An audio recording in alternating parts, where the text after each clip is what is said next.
When you think of Texas, you think cowboys, longhorns, and rodeos. And as you cross the vast Texas plains in the distance, an oasis appears. An oasis that is a mecca for speed, the Texas Motor Speedway. And tonight, the NASCAR Craftsman Truck Series drivers ride into the wild, wild west, ready to challenge a newly reconfigured track that is like an unwritten Bronco. 38 racers will be looking for the perfect ride all the way to victory lane, like 7 of their peers have done so far this season.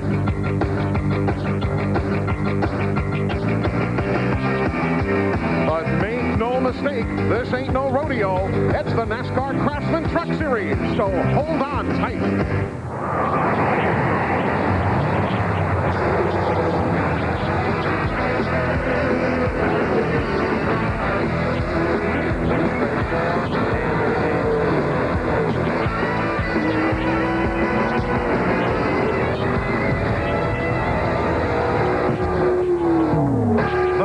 Texas is celebrating NASCAR's 50th anniversary, and this evening, the NASCAR Craftsman Truck Series has come to the totally redesigned Texas Motor Speedway. It is race number 8 of 27 for the NASCAR Craftsman Truck Series. The Pronto Auto Parts 400K with record speeds is all live here on TNN Motorsports.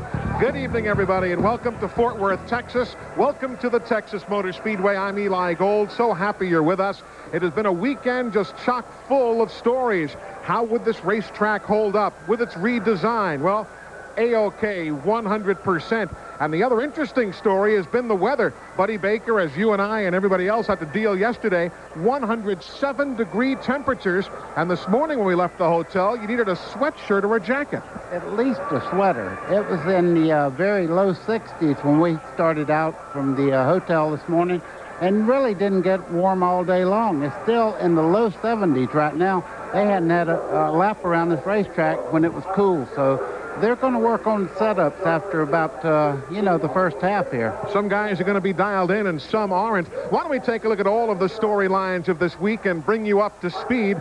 First off, obviously, the racetrack itself.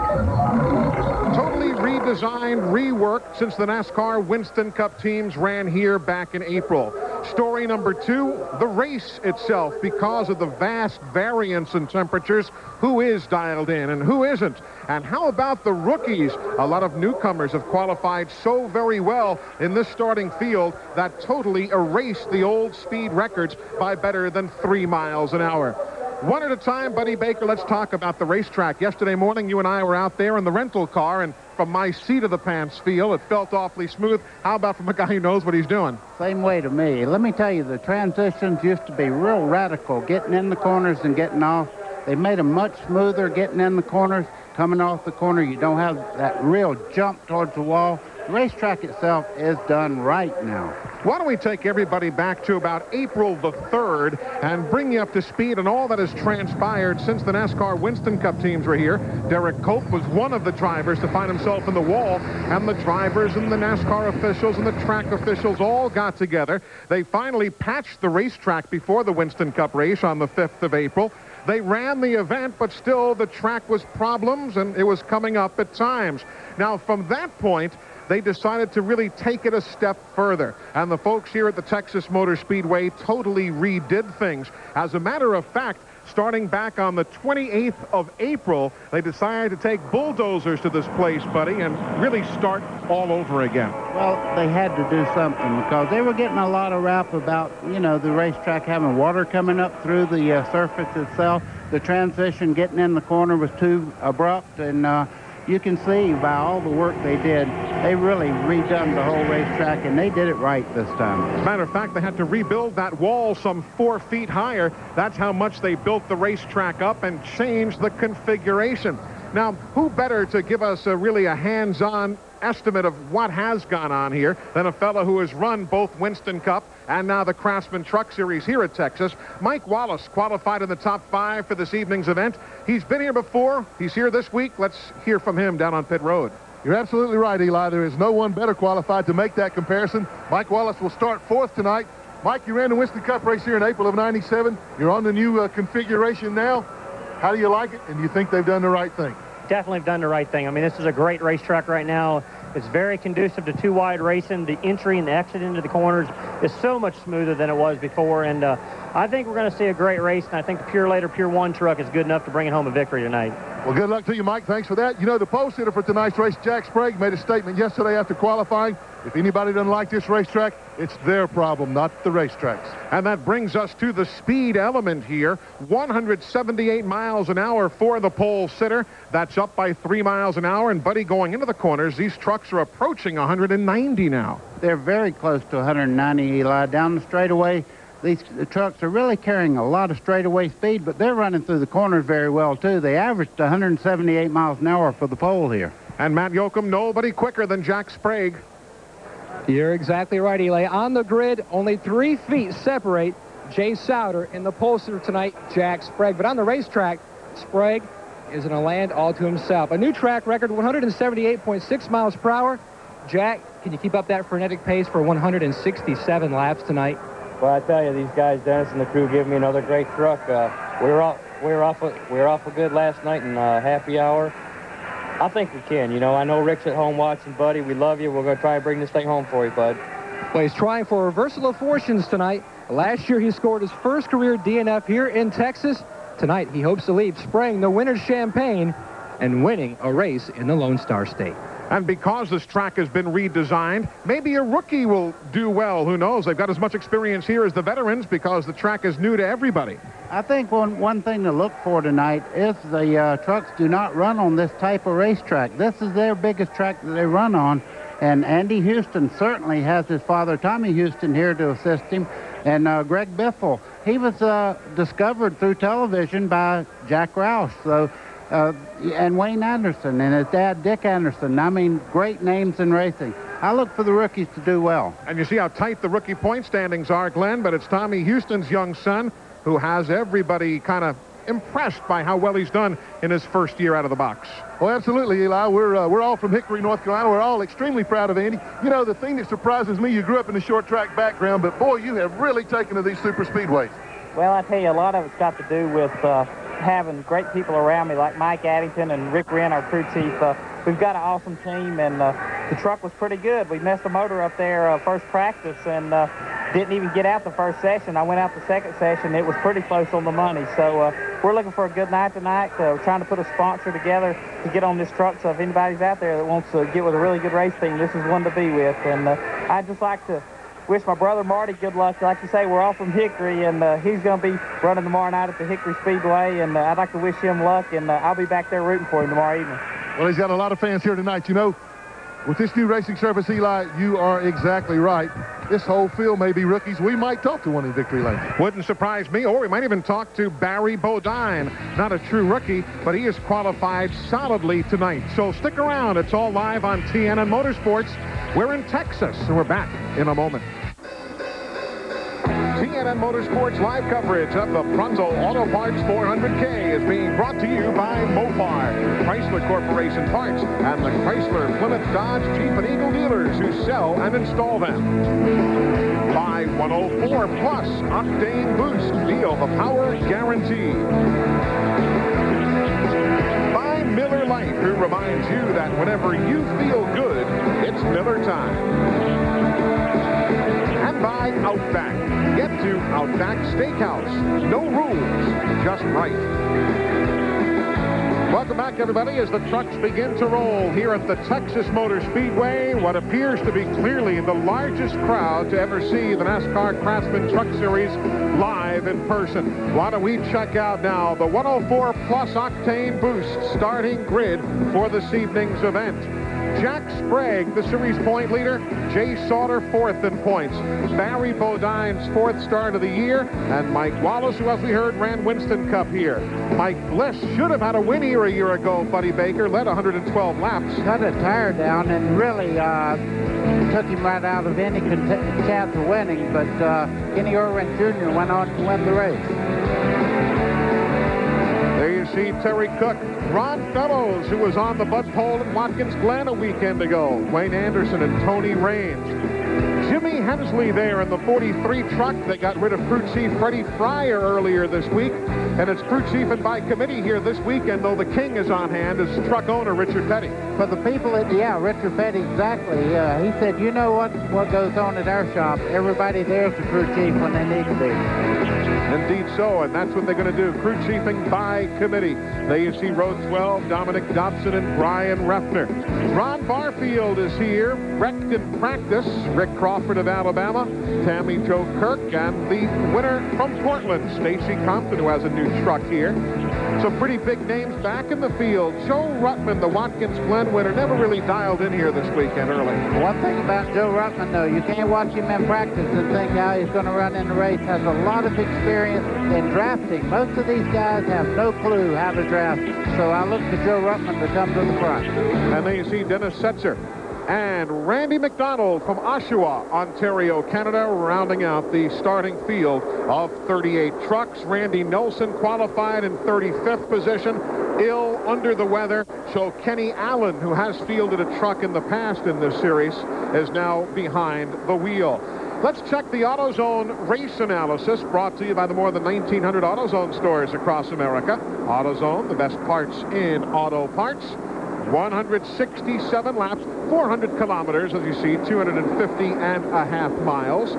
Last year, you see Ford sweeping the top 5 finishing positions. And we also saw 2 Dodge trucks here a year ago, buddy, in the top 10. This one of only 2 events last year, Odessa, Missouri being the other, where Dodge had 2 trucks in the top 10 at the end of the race. And not only that, Eli, in practice, up to qualifying, Ron Keselowski was the fastest, or Bob Keselowski was the quickest truck out there. So the Dodgers are running well. They didn't qualify well, but they're one of the fastest trucks on the track.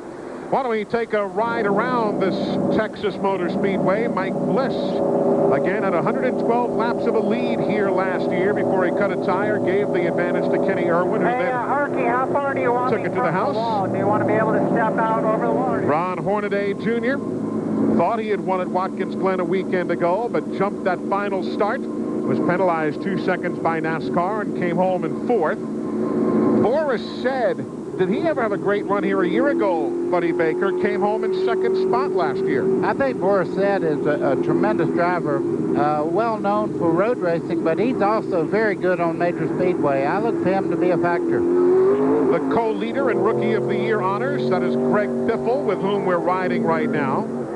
He and Andy Houston tied atop the Cintas Rookie of the Year standings, 2 points ahead of Anderson. Dennis Setzer driving for Tom Gloy in the Ice House truck. No determination if Dennis will be in the truck beyond this evening's event. But he's here tonight, and so is Lance Norrick, sponsored by the National Hockey League. He carries the colors of the Dallas Stars on board the side of his truck. Of course, the Stars still very much alive in the National Hockey League playoffs, battling the Detroit Red Wings. Field getting the 1-to-go signal. You look at Bob Keselowski, who Glenn was 6th here a year ago, maybe again tonight. You know, Eli's had an awfully strong truck. In fact, he was the quickest in both the practices yesterday leading up to qualifying. But with the rain delay they had for qualifying, Bob drew an early number, and all the guys that had early numbers did not qualify very well. The track was very, very green. He told me before the race, before we got in the truck, he has a very good truck. He just didn't want to take any chances. He feels strong about his chances here tonight. Let's go further up pit road. Here's Matt Yoakum. Well, Glenn, Rick Corelli's starting all the way back in 34, but that's not indicative of his super speedway prowess. He had trouble in qualifying. They had a miscue with the rear gear. They sent him all the way to the back. But he says, keep an eye on our truck. I'm the High Plains drifter. And he says, hey, we're in Texas. Either you make dust or you eat dust, and I don't plan on eating a lot of dust tonight, but I've got a long way to the front, and we'll get there pretty quick. Again, this racetrack totally reworked. There's a new drainage system in place. The 24-degree banking now extends further out of turn 4, and it starts earlier heading into turn 1. The old 8-degree aprons in the corners are gone. The turns have been widened from 50 to 58 feet, and the entire track has been resurfaced with a finer grade of asphalt. Not finer as in better, but finer as in thin versus coarse.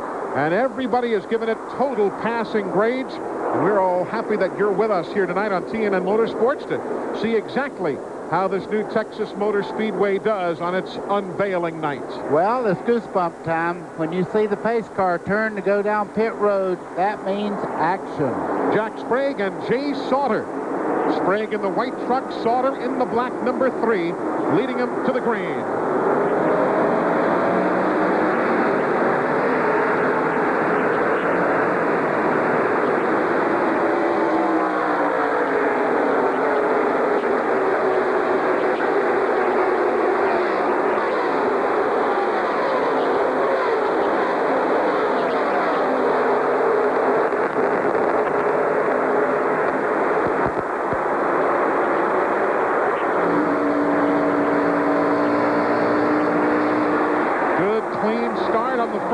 Here at the Texas Motor Speedway, Jack Sprague got gone by 6 truck lengths over Sauter. Eli, you can already see that they can run side by side in the corners here, something you'd only dream of a year ago.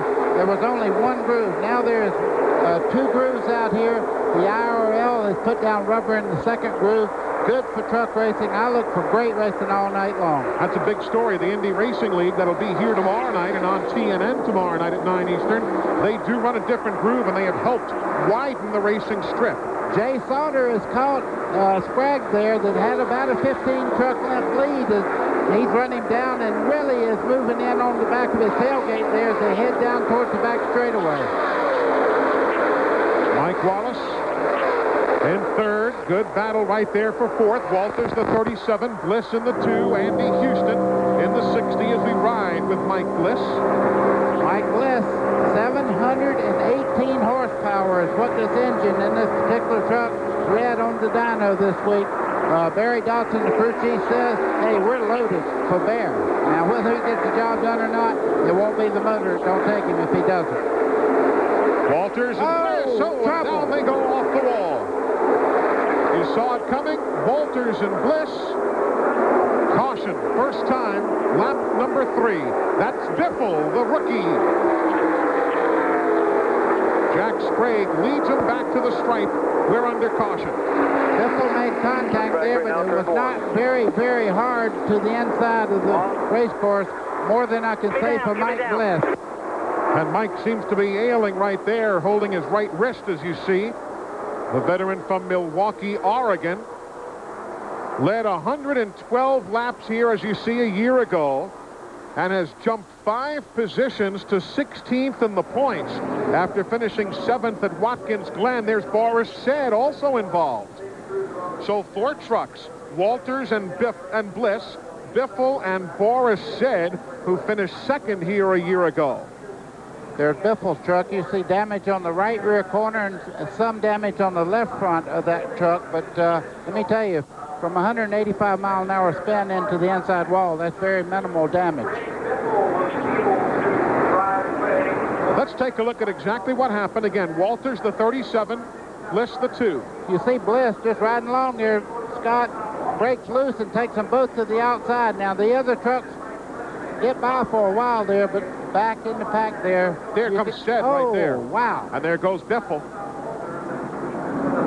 They were well behind the action, but again, it was Scott Walters, that lead truck. Watch the first truck in line begin to lose the rear of the truck right there. Mike Bliss had one choice to make. He made to go high, and it was the wrong choice there. Now remember, folks, Mike Bliss had an onboard camera also riding with us, and we'll see what kind of pictures we were able to get as they tend to Mike Bliss. We'll check the onboard camera as soon as we come back under caution here at the Texas Motor Speedway.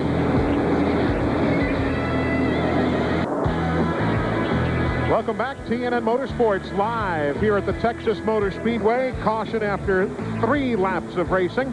Scott Walters collecting Mike Bliss right there, who's being tended to by the track officials. Now, again, if you're just tuning in, Mike did climb out of the truck okay, went across the wall, looked to us as though he was holding his wrist or his arm, then sat down, and obviously the medical crew wants to double check. First thing they do to any driver, you see the neck brace there, before they check them over, they get them where they say, do not move around because you might have an injury. That does not mean he's hurt at all there. Okay, let's take a look at what happened here moments ago, coming off of turn 2. Walters got loose. Some significant impact. You know, a lot of folks say trucks. These are the world's fastest pickup trucks, and we're talking 185 miles an hour right there. Let's see what Ron Hornaday saw from his onboard camera. There's the accident up ahead. See the smoke there? He goes to the inside of the racetrack. That's where everybody else is going. You can see Boris Said spin. Boris has spun it himself to avoid everybody, but there's the remnants. So we're about set to go back to green. 1 lap away from the restart with Jack Sprague leading here in Texas. TNN Motorsports live coverage from the Texas Motor Speedway is being brought to you this evening by Napa Auto Parts. At Napa, we keep America running. And by Radica, makers of the original bass fishing game. Get real, get Radica. There is Greg Biffle's truck as we're about set to go back to green in another lap. Now, Biffle also was carrying an onboard camera moments ago during this accident. Here's how it looked to him.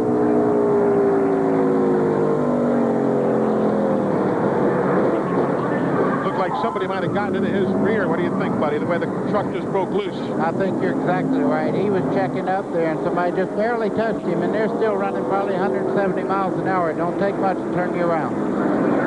So the first caution flag of the day, Barry Dodson's driver, Mike Bliss, taken to the infield care center. Dodson, the crew chief for Mike Bliss. And Barry was hoping to give himself a nice little birthday present. Turned 45 yesterday. Meanwhile, Greg Biffle's been on the pit lane a number of times, Matt Yoakum. How significant is the damage? Eli, the 50 truck has been down pit road twice. Just some minor damage to the back box of the truck. He did flat spot the tires. NASCAR has a tire rule for the truck series that you're not allowed to change tires until the halftime break unless you either have a flat or you flat spot your tires. He did indeed have flat spotted tires, so he changed all 4 tires. He also had a vibration, so that did come at a good time for the 50 truck. By the way, another rule change taking effect here tonight. Previously, all of these teams had a choice between 2 sizes of rear spoilers. But effective tonight, the only approved rear spoiler is the larger of the 2 that they had to choose from in the past. It's 66 3/4 inches wide by 7 inches high. So no more strategy pick there, buddy. You're mandated now as to that rear wing. Boy, they need every bit of it on these trucks. As fast as they're running, they need as much downforce on the rear wheels as they can get. Here we go on the restart with Jack Sprague leading Sauter, Wallace, Houston, and Porter.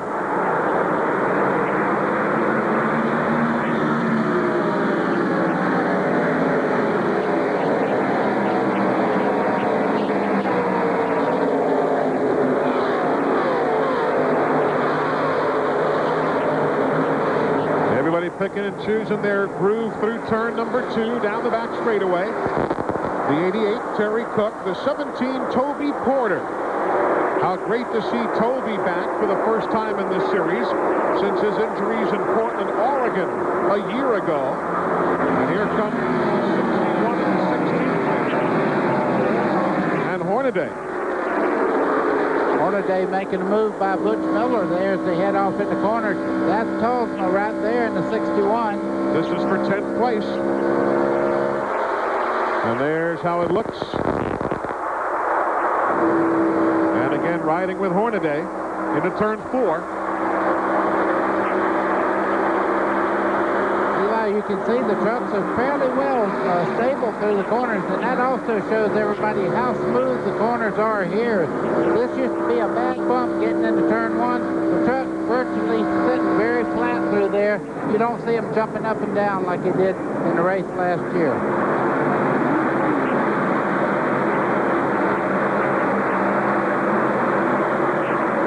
Randy Tolsma there, that 61 truck just ahead of Hornaday in that blue truck at the end of the line. Tolsma posted his first career top 10 at this racetrack a year ago. Boris Said now has made his way to the garage area after being involved in the accident on lap 3. Glenn Jarrett's with him. Yeah, he has come out of the infield care center. He is okay, but boy, short night. Had a great run here last year, but not tonight. Yeah, I feel really bad for all the people from Federated Auto Parts and 1-800 Collect. And we had a really good truck. It was running strong. I was headed to the front, and unfortunately, it's one of those racing deals. You know, there's a crash on the back straightaway. Spotter said go low, and I went low, and there happened to be a guy in the way. So I feel really bad for everyone at Federated 1-800 Collect. And now I got to go call Ernie. I'm going to call him Collect in his motorhome, tell him I wrecked one of his trucks. Hopefully he won't be too mad. But we'll be back. Well, I'm sure he won't be too mad. He'll probably be happy to see that you're okay. We'll let Boris go. They're going to look at their truck, see if there's any possibility of getting it back in, guys. Ernie, of course, is Winston Cup driver Ernie Irvin. Tony Raines in the 19, that yellow truck. He and Butch Miller and a host of others going by Anderson now. Yeah, Wayne Anderson got caught out there on the outside, and you can see he's losing a lot of positions there. It's several of the trucks getting a better grip through the corners than the outside lane is right now. Riding with 8th place, Ron Hornaday, looking back. Far field in that yellow truck as you see the folks from Napa bringing you timing and scoring across the top of the screen. At Napa, we keep America running. Anderson in that red 84 still can't get back in line. We've got Brian Ruffner in the 66 to his inside. That's 14th position now. I believe if I was Wayne Anderson, I'd start looking for a place to get in line right there and try to get down on the lower part of the racetrack. He's losing valuable spots here as he goes through. Kevin Harvick in the 75, and there's a good scramble now as Houston in that red and yellow truck has caught Mike Wallace. That is 3rd. Boy, oh boy, I tell you, Houston, every week I see him, I think maybe he's not as much a rookie as we think he is, but anybody that can run at Hickory on a weekly basis and do what Andy's done in the past, this boy is going to make a tremendous driver. And Glenn, you know, he's been the highest finishing rookie 3 times already this year, and he's not shied away from just sticking the nose of that truck right in some pretty significant battles. I know he hasn't, Eli. You know, he's got a pretty good truck. They had some problems when he got here. Like he told you, they lost their race engine. The engine that he's running right now is the same engine he ran last week at Watkins Glen on the road course. However, that is the same engine that he ran so well at Homestead with, had a chance to win that race. So he feels pretty good about his chances, running great so far. And there you see the scramble right there, as in 17 laps from the start, Jack Sprague yields to a hard-charging Jay Sauter, who actually blew right by him. Now Mike Wallace in the 52. Now you'll see Mike Wallace lose about 3 or 4 spots here, but you notice he dropped back and went right back to the bottom of the racetrack. That is the preferred line right now. Still in the early stages of this NASCAR Craftsman Truck Series event. The Pronto Auto Parts 400K is underway in Texas. Brought to you by LA West Luxury Van, the world's ultimate sport utility vehicle. LA West Luxury Van, available at select Ford dealerships nationwide. Call us at 800-786-FANS. Race fans, you make the call. New LCI residential long-distance customers receive 30 minutes of free domestic calling and the World Card Plus calling card featuring participating drivers. Don't delay. Call now 1-888-TEAM-LCI. Welcome back, everybody. The battle for the lead as Sauter is in the wall. Sprague goes by as we rejoin you here at Texas on lap number 24. That's how quickly things can change here at the Texas Motor Speedway. Jay Sauter, who took the lead at lap number 18, was in the wall at lap number 24. Eli, significant damage to the front of that truck. The aerodynamics are gone on that truck. The right rear also has a lot of damage to it. There behind the rear spoiler. And Sauter with that sheet metal that is shedding as he goes, being bypassed now by Houston, by Hornaday. Jay Sauter, who had effortlessly taken the lead. We've got caution on the speedway now. Caution because of all that debris coming off the Goodwrench truck. Lance Norrick just ran over a piece of the debris. And caution on the track for the second time tonight here at lap number 25 at the Texas Motor Speedway. Time to catch breath, come back out of a break, and very quickly they're bouncing off the walls. Let's go back, however, to the fact that early in the event, Mike Bliss was in an accident, Forrest Shedd in an accident, Scott Walters in an accident, and now Sauter bouncing off the wall. We'll talk more in a moment. Welcome back to the Texas Motor Speedway. Most everybody has elected to pit here under caution, but at lap number 27, that man, Tony Raines, elects to stay on the racetrack. So the Pennzoil truck, the winner at the I-70 Speedway in Odessa, Missouri, just a few weeks ago, is now the leader of the Pronto Auto Parts 400K. As we mentioned earlier, and if you're just joining us, an accident on the third lap, a multi-truck incident that sent a number of drivers to the garage and Mike Bliss to the infield care center. As Raines now pits, let's check in with Mike Bliss's crew chief, Barry Dodson. And Barry was in the infield care center with Mike Bliss. First of all, first thing we want to know, Barry, is how is Mike? He seems to be okay. Humpy had already talked to him, and first thing he did was tell Humpy what a great job they'd done with the racetrack. And so I know he's pretty focused. He's awful sore. That's not a good sign to be this sore this quickly. And, you know, from looking at the truck, we don't know. But from all indications, Glenn, he's okay. He's just awful sore. It's such a misfortune. We went out early last night. We took it easy. We know what this silver bullet will do here, you know, and we were blistering fast last night in final practice, and that's the way the year's been going. It certainly has. It has not been the best of years. They've had a good truck almost every week. Something like this seems to happen. As he referred to Humpy, he's talking about Humpy Wheeler. And in looking at the truck, the work going on it now, they got a lot of work to do on this truck. It took a tremendous impact, buckled the floorboard inside the truck, guys.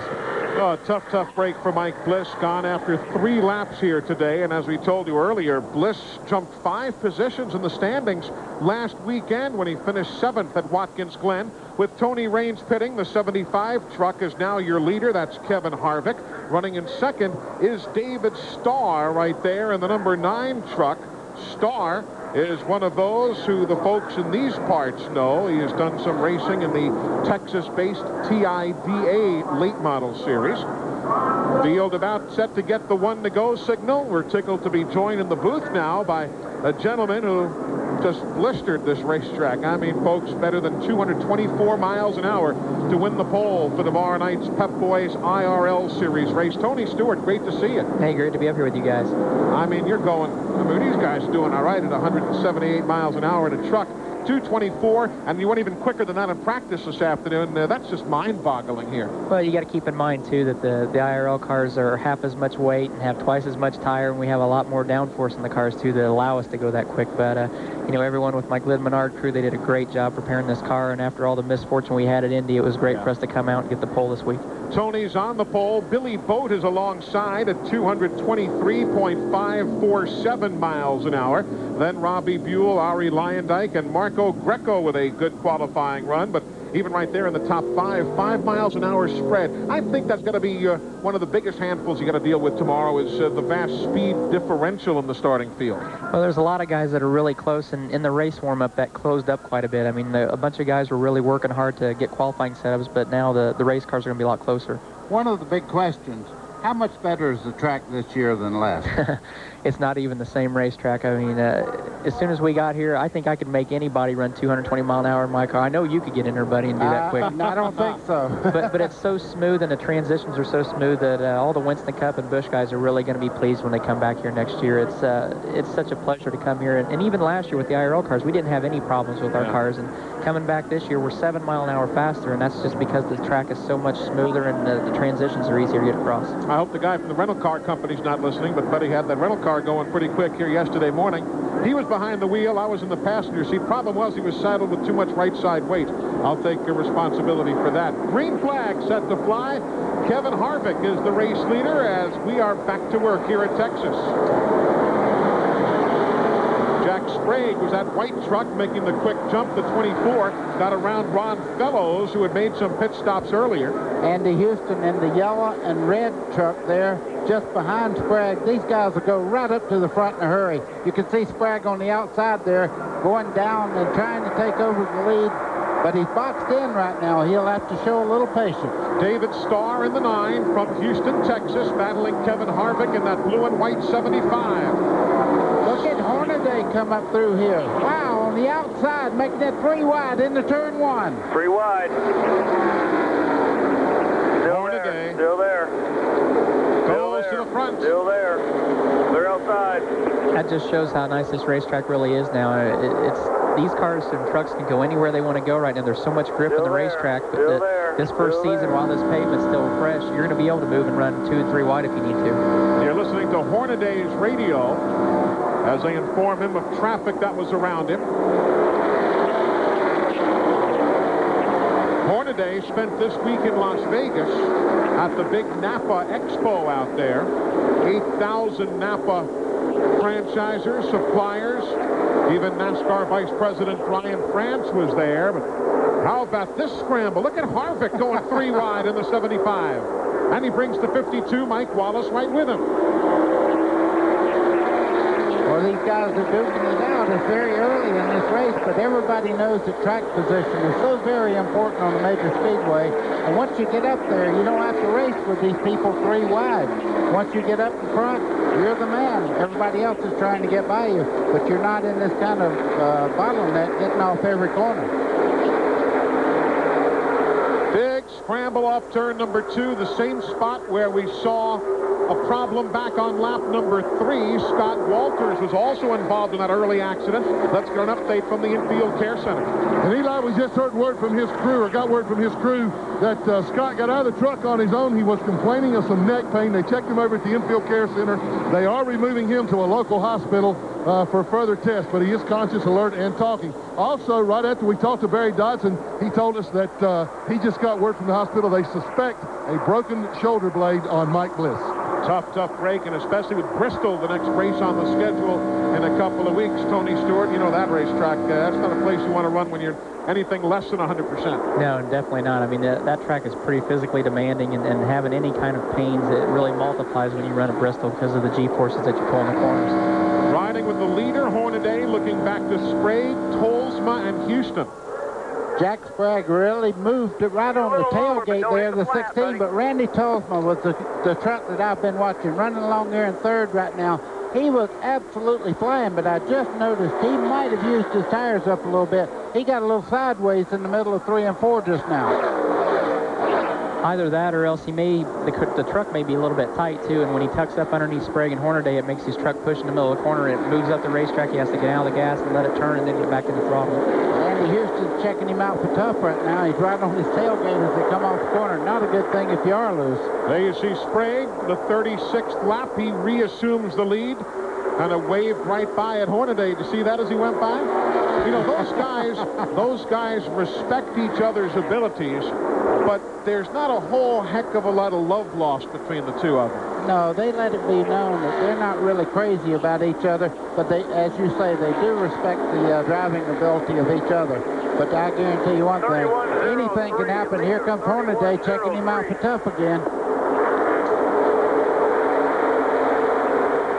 You were listening to the voice of Rick Wren seconds ago, crew chiefing for Houston, giving him some lap speeds. Make you homesick, Tony? Actually, it was funny. Larry Curry, who's my team manager, and I were sitting in his motor coach last night, and a guy came running up looking for me and said, "Can you qualify a truck for us tonight? Our driver's sick." So, you know, with all the IRL commitments, we couldn't get away, but, you know, it was real tempting last night to get in one of those trucks. That's the voice of Tony Stewart, who's on the pole for tomorrow night's True Value 500K. You'll see it here on TNN Motorsports tomorrow night at 9 o'clock Eastern. Jack Sprague just in. You can see the 24 truck right in the center part of the corner. The nose on it just took off. It went right up the bank. Hornaday closed in about 2 truck lengths on him. Looked like he clipped the apron. Where that white line is on the bottom, that's not on the banking. That's actually on the flat. So if you hit that white line, you're actually down on the apron, and it definitely will upset the truck with that much difference in degrees of banking. That you can see it right there. They're getting so close to it that if they've messed around with that too much, it is going to make the truck move around.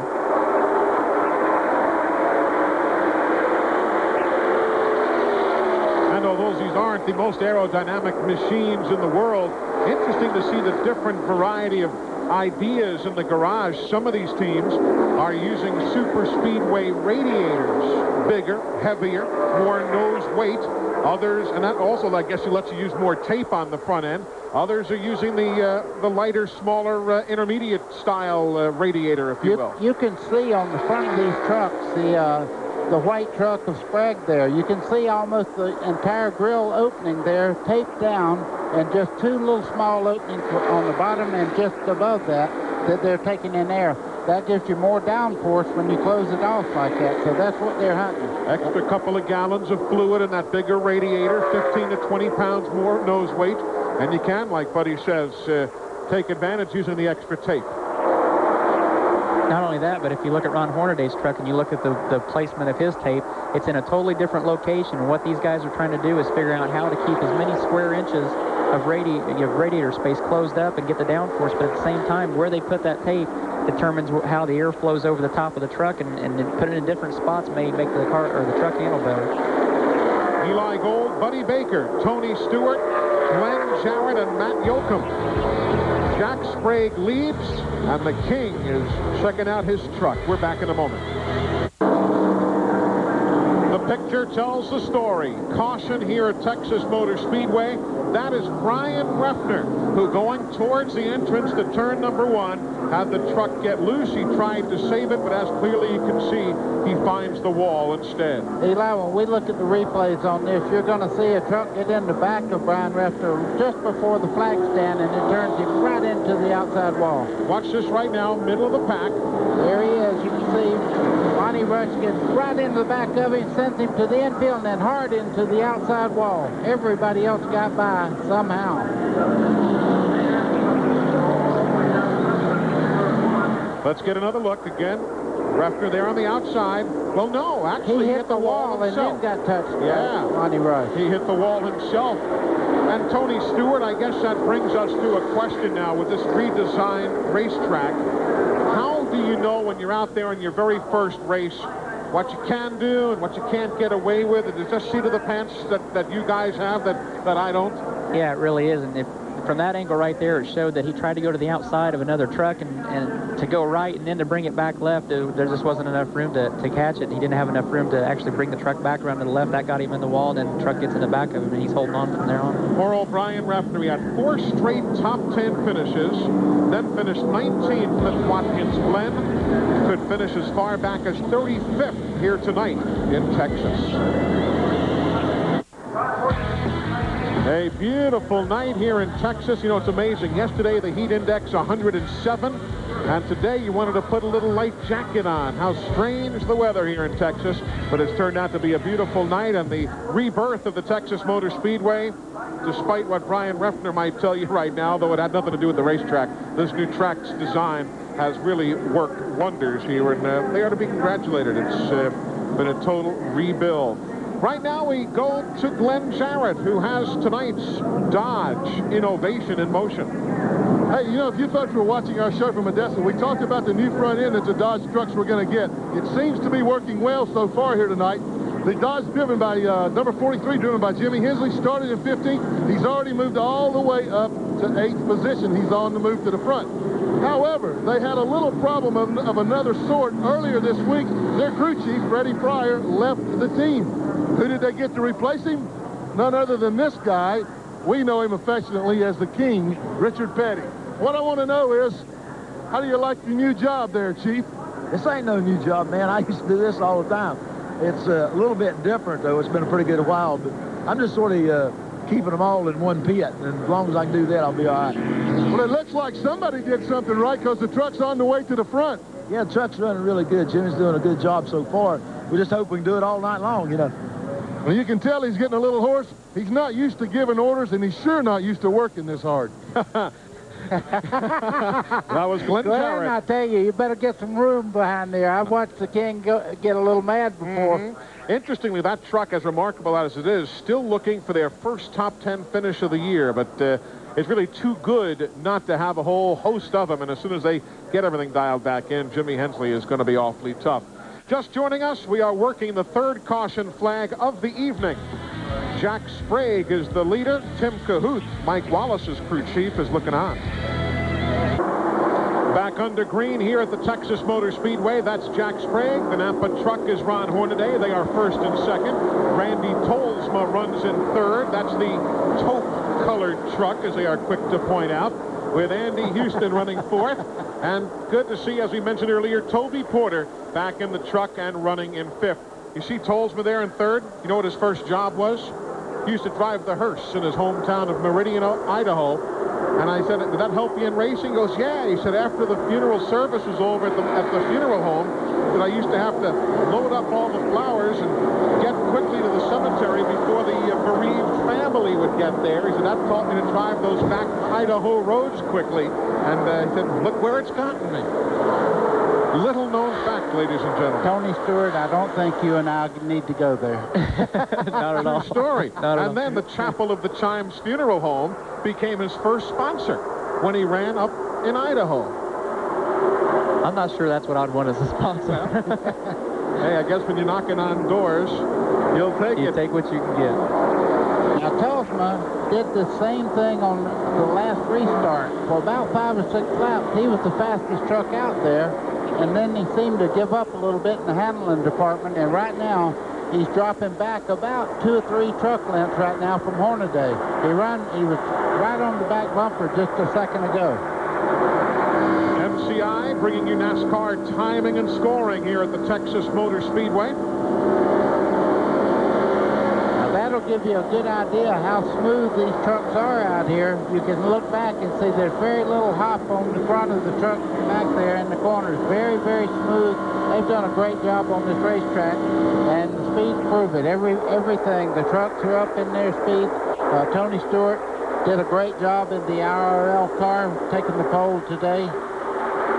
Yeah, they really did a great job. To see this track was only laid down, I think 7 days ago is when they completed the repaving, and to have a NASCAR event, an IRL event the same weekend here, and the pavement has held up beautifully. I mean, it was so hot yesterday, and then we had rain last night, but that's helped the track cure, and that's going to help it for everybody. That's 5th and 6th on the screen. Rick Crawford in the 14 truck holding off the challenge by Rains. Notice Crawford has the Texas star on the hood and the rest of the flag of the state of Texas extending across the truck bed. You see it there in the 14. Seems to me he needs a little more horsepower down the straightaway, though. He was all the way up beside of Tony Raines as they went down the back straightaway. Raines pulled about a truck length on him down the straightaway. You see Hensley looking to the outside there. The Dodgers are running very, very fast right now. Oh, and Jimmy Hensley breaks loose. Caution.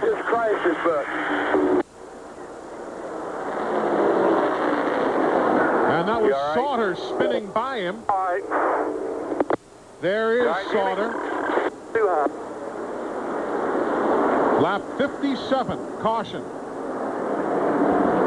You see Jimmy right there from Horse Pasture, Virginia. Clearly, okay, unhooking. And there's, hey, this old truck right here, Tony Stewart's got all sorts of problems tonight. It's hit on just about every corner, it looks like. He hasn't had a very good night so far.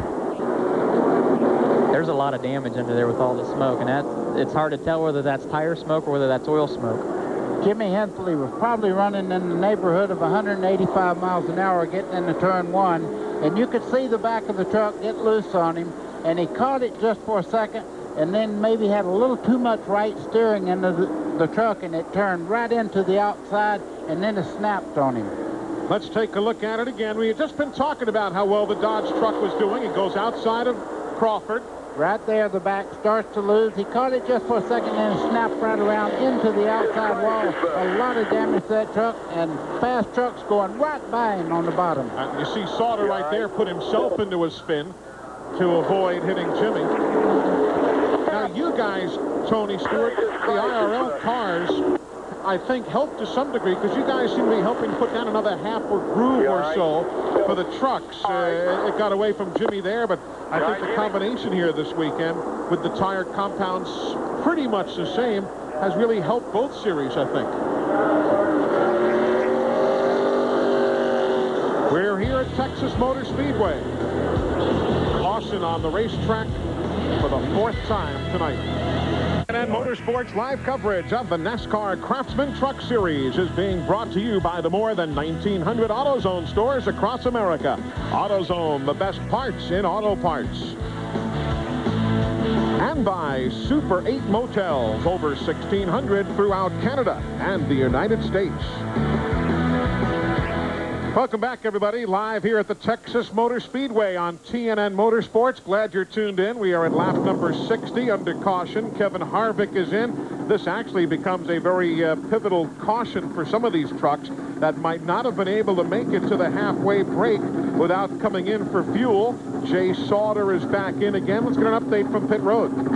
Well, Guy Sauter has been caught up in 2 of the 3 wrecks we've had tonight, but the truck is still in pretty good shape. Todd Berry, the crew chief, just told me that they got a shock bent from the first wreck. They got a tire rubbing. You can see now they're going to change the left side tires. They got some significant sheet metal damage on the back of the truck. But you know what he told me?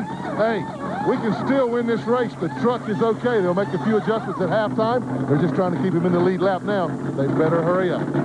They do have a lot of work, though, if they want to get that Goodwrench truck back contending for the win. We were talking with Tony Stewart and Buddy Baker as well before we broke away moments ago about the fact that with the Indy Racing League teams here, and whether it's a Goodyear tire or a Firestone tire, what have you, the compounds are close enough that you guys and the trucks working together, I think, have helped everybody because there's more than one groove here, which oftentimes you get on a brand new racetrack, huh? Yeah, it really worked out nice. I talked to Ron Hornaday after the first truck practice yesterday, and with the NASCAR, with the truck series and the Busch cars and the Cup cars, they enter the corner a lot lower than we can with the IRL cars. And I talked to Ron, I said, how's the racetrack? He says, the bottom's great. It's really nice and clean, and it's starting to lay rubber down. He goes, we're excited about seeing you guys go out with the IRL cars and start cutting in a second groove and running a little higher. And sure enough, after our first IRL session, the track was really wide, and it had rubber all the way across to where you could go just about anywhere you wanted to go.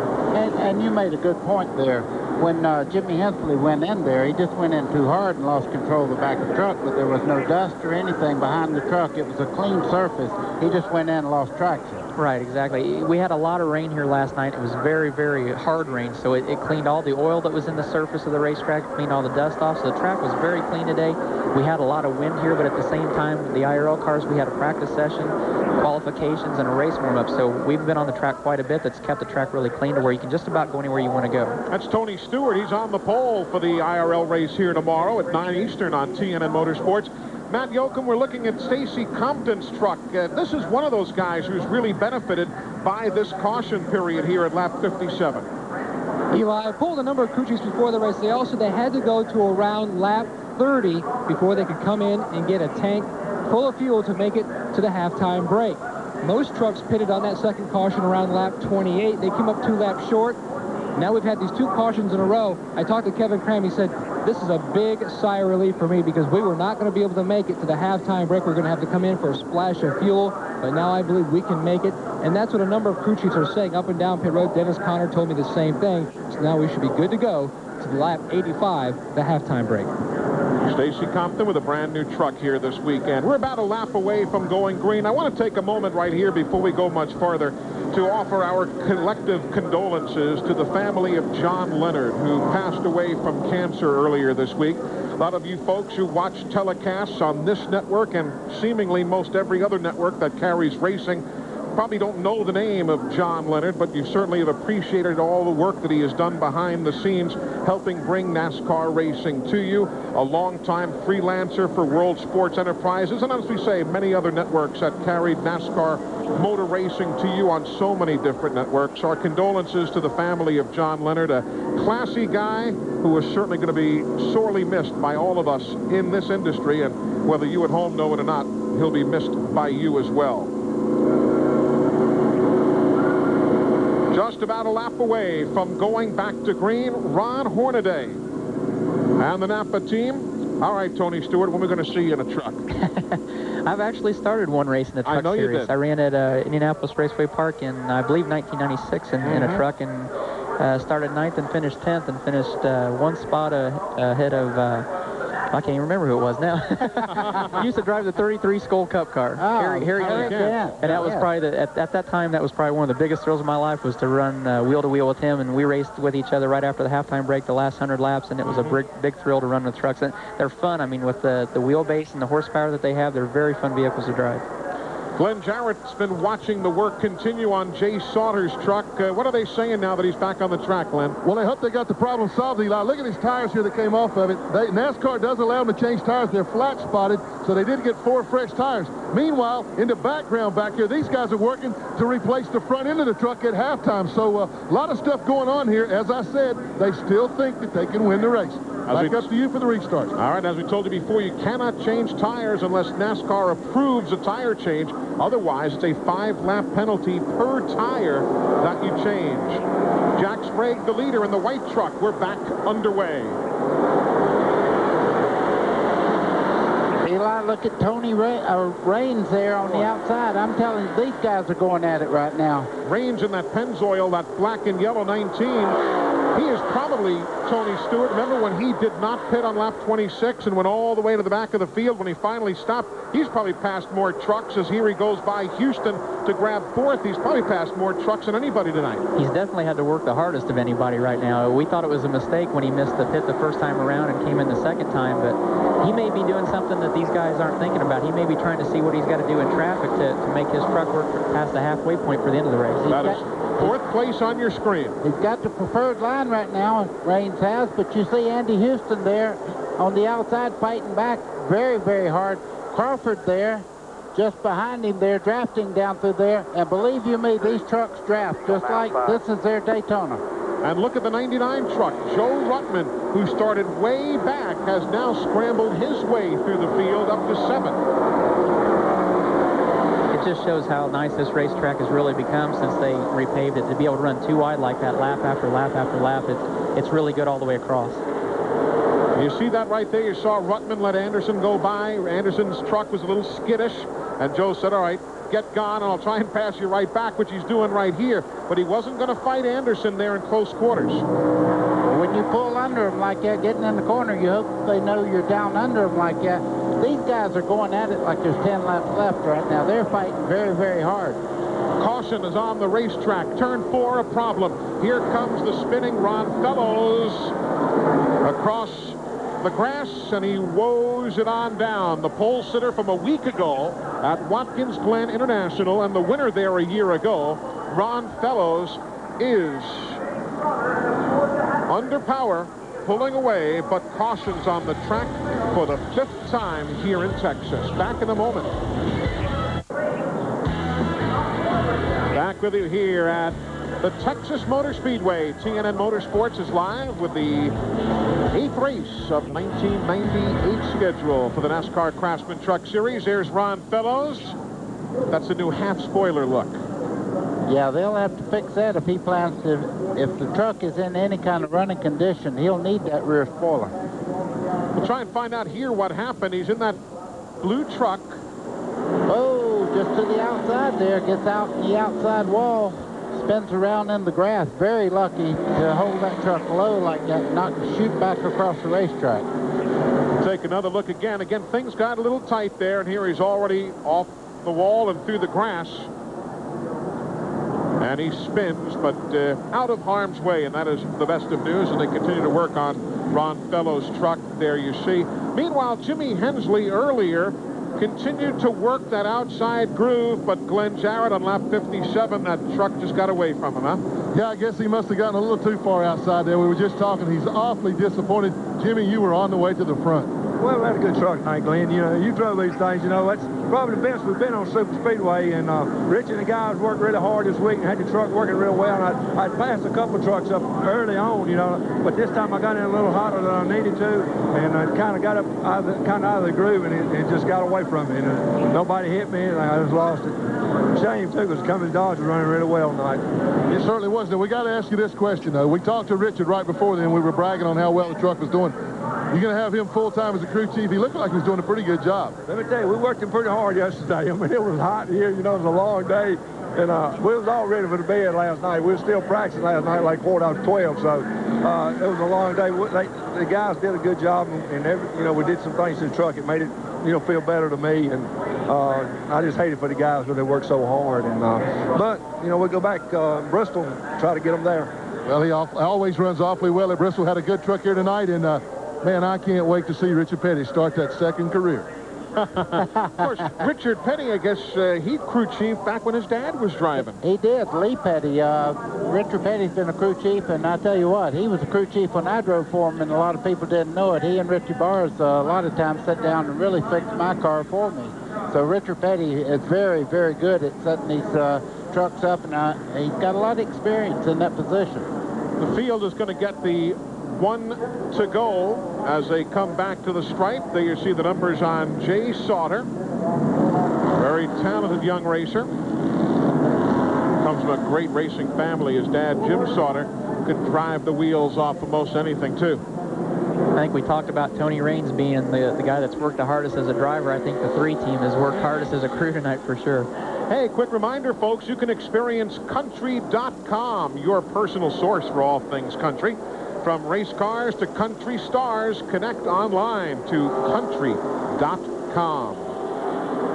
Eli Gold, Buddy Baker, Tony Stewart, Glenn Jarrett, and Matt Yoakum with you here at the Texas Motor Speedway. We've been following the problems for Mike Bliss all evening, involved in an accident on lap number 3. Glenn Jarrett, what are you hearing now? What's the latest? Eli, just talked with Luann Santerre. She's the PR rep for that team, and she told me she just came from the infield care center.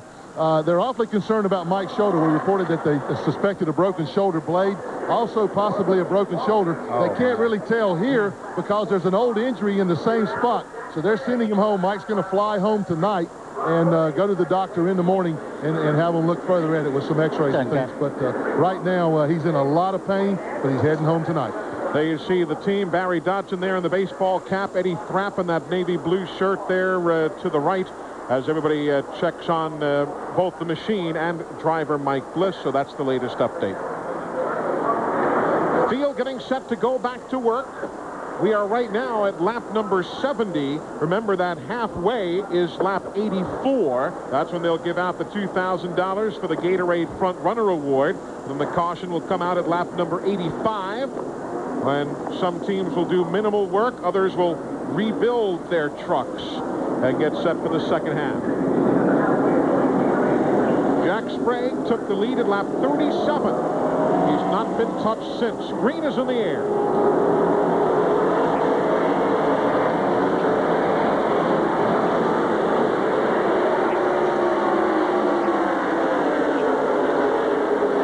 That yellow truck to the outside, that's Dave Rezendes being bypassed down low.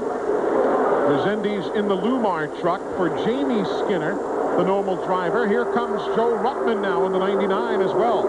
I told you at the very first of the race, he has a lot of big track experience, and Joe Ruttman is working his way right to the front in the number 99 truck. And this is Greg Biffle in 10th. We were riding with him right there in the middle of that mix. Done a super job coming back from the spin on lap number 3.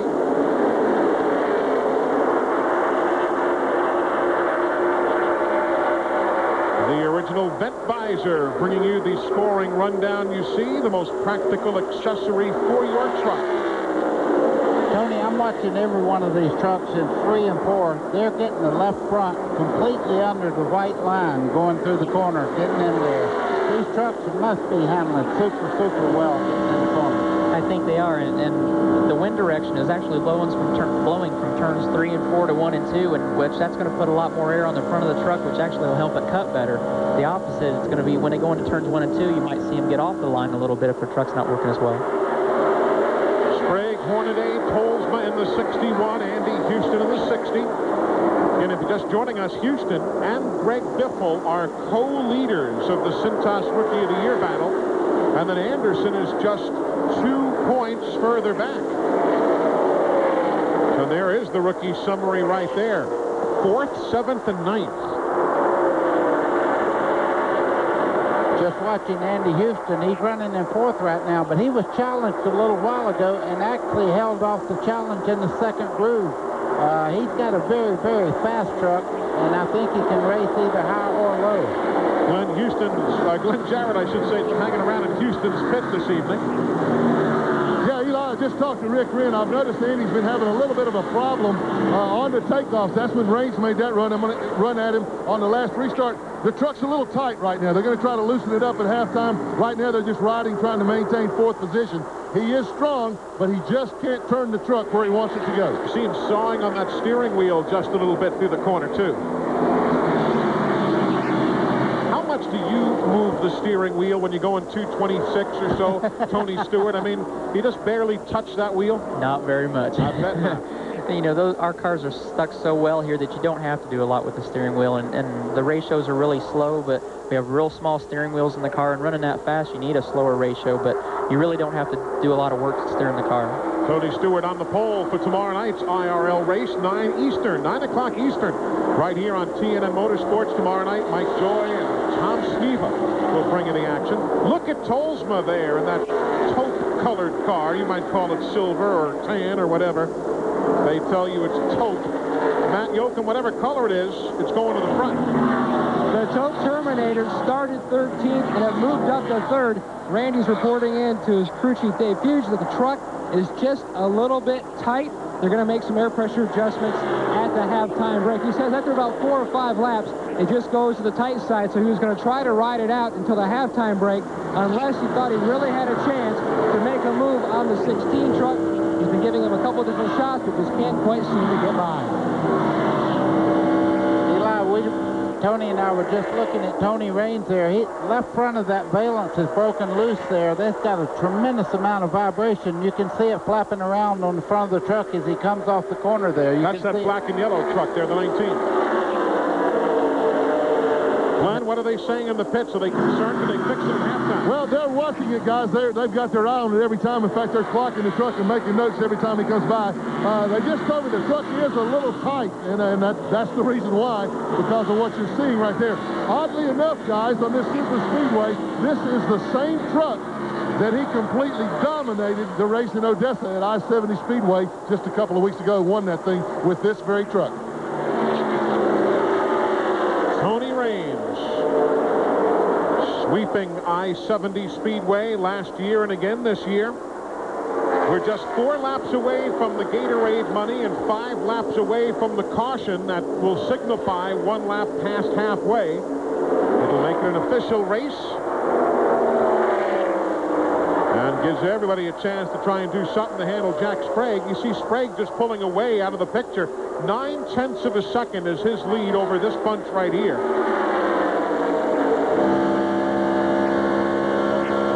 Hornaday in second. See him blocking Raines there when he tucked to the inside?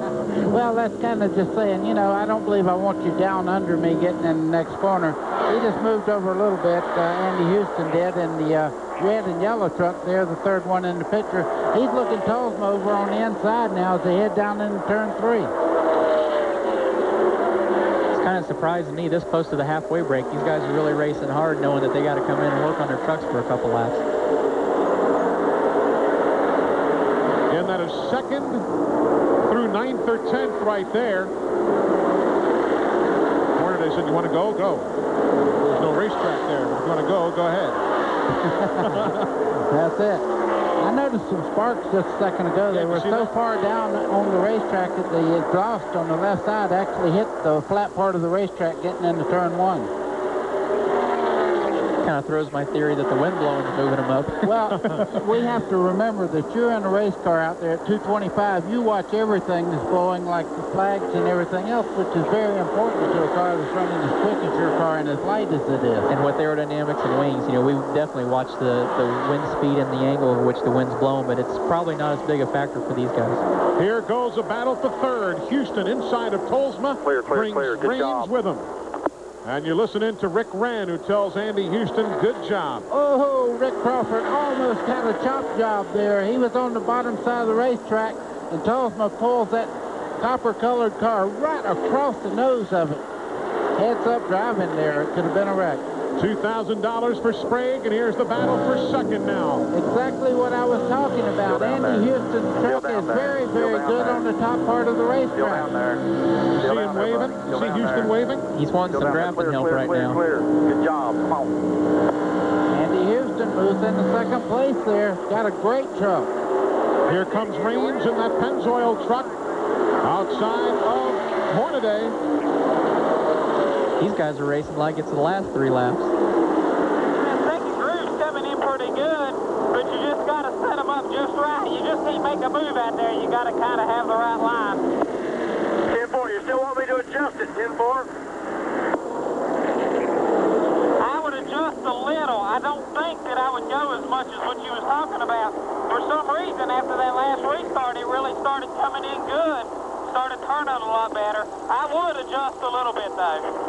That's Andy Houston, Rick Wren talking things over as the Addington team will get set to make some adjustments halfway home in the Pronto Auto Parts 400K. Welcome back, everybody. Halfway through the Pronto Auto Parts 400K, live here on TNN Motorsports. Glad you're with us here at the newly revamped Texas Motor Speedway. The track has gotten rave reviews from all the drivers, the NASCAR Craftsman Truck Series drivers, and those who are here with the Pep Boys Indy Racing League. They run 500 kilometers here tomorrow night. That's Jack Sprague. He said here today, if anybody has problems with this racetrack anymore, it's their problem. It's not the racetrack. And Tony Stewart, he's just kind of checked out 9/10 of a second, but as tight as it's been here tonight, that's checking out. Yeah, well, it'll be interesting to see what he does after the halfway break. You can race as hard as you want to the halfway, but it really doesn't matter till what happens after the stop. This is just a dress rehearsal. That first little bit, when they go in and work on these trucks, then you'll see who really has the power when they drop the green flag for the second segment. So Dennis Conner and the crew waiting on that Hendrick Motorsports truck. 1-800-MARROW-2, the phone number that folks have been calling for bone marrow transplant information and how they can contribute. Matt Yoakum is looking on. Well, the 24 truck has hit his pit box. Randy Atkins making sure he's packing the fuel in pretty tight. Jack, the truck looks like it's on rails. Any chassis adjustments during this halftime break? Well, I'm a little tight coming off. They're going to try and free me up just a little bit without hurting anything. Things awful good, though. I tell you, I hate to mess with it much, but I'm just a little bit too tight coming off. Hey, boy, I'll tell you what, if they make any adjustments, this truck already looks like it's on rails. It could be pretty tough, definitely, in that second half. Let's go to Glenn Jarrett. And I'm down here with Andy Houston, and this is fun to watch. We got dear old Dad out there cleaning the windshield, giving the kid a drink of water here. Hey, that was a pretty impressive move you made there to take second right before the break. Yeah, Hornaday looked like his truck I think it got tight on him, and he was holding us up a little bit there. I think he was holding the 61 and myself up. So when Raines got under me there, that restart before, you know, I kind of tested the waters there on the outside and pulled back in front of him, and things felt pretty good up there. So I just had a good run on him there, getting into one, moved up on the outside, and things stuck really good and went on. We heard you talking, Andy, right before the break. Are you going to change much? Yeah, we're going to free it up a little bit. The thing's too tight, and I think if we're going to be able to battle with Sprague, we're going to have to free this thing up. And I tell you what, though, this old Chevrolet's running good, and the T&L motor's strong, and this whole Addington Racing team's just pumped up. We're ready to go. And I think this kid is ready to go. I can't believe how calm he is, guys, about all this. Just like he's out on the Sunday afternoon cruise. Definitely so. Meanwhile, watch all the work that's going on here on Jay Sauter's truck. We saw them getting set to change the front nose cone, the clip, if you will, not the whole clip, but the nose piece on the truck, and there they're at it. They're working very, very hard, and you see they've added a little piece of rubber there on the back side. They'll actually use a rivet to hold that down and put this extra piece on there. So a lot of work there. Meanwhile, Ron Hornaday's bunch, led by Fred Graves, working on the truck that is now fourth at the halftime break. Let's get an update there. Well, Fred Graves hard at work on the front valence. Ron, you dropped from second to fourth right before the halftime break. Did the truck get too tight for you, and what adjustments are you going to make here at the halftime? Well, you got to talk about the Napa Brake Chevrolet that came from 23rd. What these guys done is changing that gear, and I can't say enough for Fred Graves. I mean, I am just ecstatic to even be up there in the top five. So coming to the last part right there, it got tight on me, and I didn't even know they were coming. It's just one of them deals. Nobody told me they were there, and I just seen the 61. I didn't even see the other guys get around them. So they just got me a little sideways getting in, and it's only halfway. I couldn't catch Jack, so I'll lose the $2,000. The end what counts here. I'll tell you what. Got to thank Texas Motor Speedway. They did a great job with this facility, and Napa Brake Chevrolet just went on flat out. We can't wait for the second half. Already 2 wins on the big tracks this year. Now let's go to Glenn Jarrett. And I'm standing by in Tony Raines' pits, and we're seeing the work going on the left front fender. Guys, you were talking about that. What happened was early in the race, before it ever started on the pace lap, Tony was scrubbing the tires off. turning the steering wheel back and forth, and the truck above him came down the racetrack. He had to dodge down onto the apron, and that's what broke that loose. Tony, we're talking about what a good truck this is and what a great run you made back up through the field. You got to like this machine. Yeah, it's really not too bad. A little tight in traffic, but, you know, we want to run good in Texas, the home state of Pennzoil. We're doing our best. We had to stop a lap later for fuel. Hopefully we won't have that problem in the second half, and we can stay up there with the leaders and maybe get in the lead of this thing. Any other adjustments to the truck other than trying to loosen it up? No, not really. We're just going to fix that body. We think that'll help us some. It's really not bad by itself, just a little tight in traffic, so we're not going to touch too much. I don't blame him. That truck looked awfully good coming through the field, guys. Tony Raines was running 4th here last year when he lost the engine. Right now, he is running 3rd with half the race yet to go here on TNN Motorsports.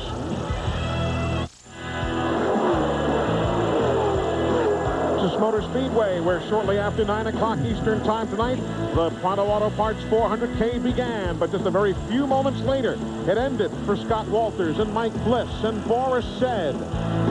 Greg Biffle also involved. A multi-truck accident, only Biffle able to continue.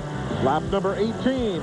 Jay Sauter says, I've got the truck to lead, and he blows to the inside of Jack Sprague and takes over the top spot.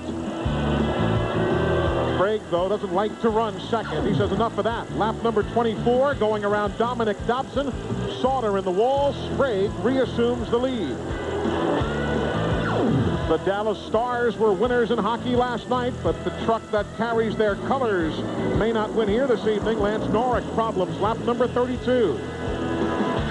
Lap number 46. Brian Reffner to the outside. Finds the wall. Ronnie Rush with the tag. Reffner's night is done.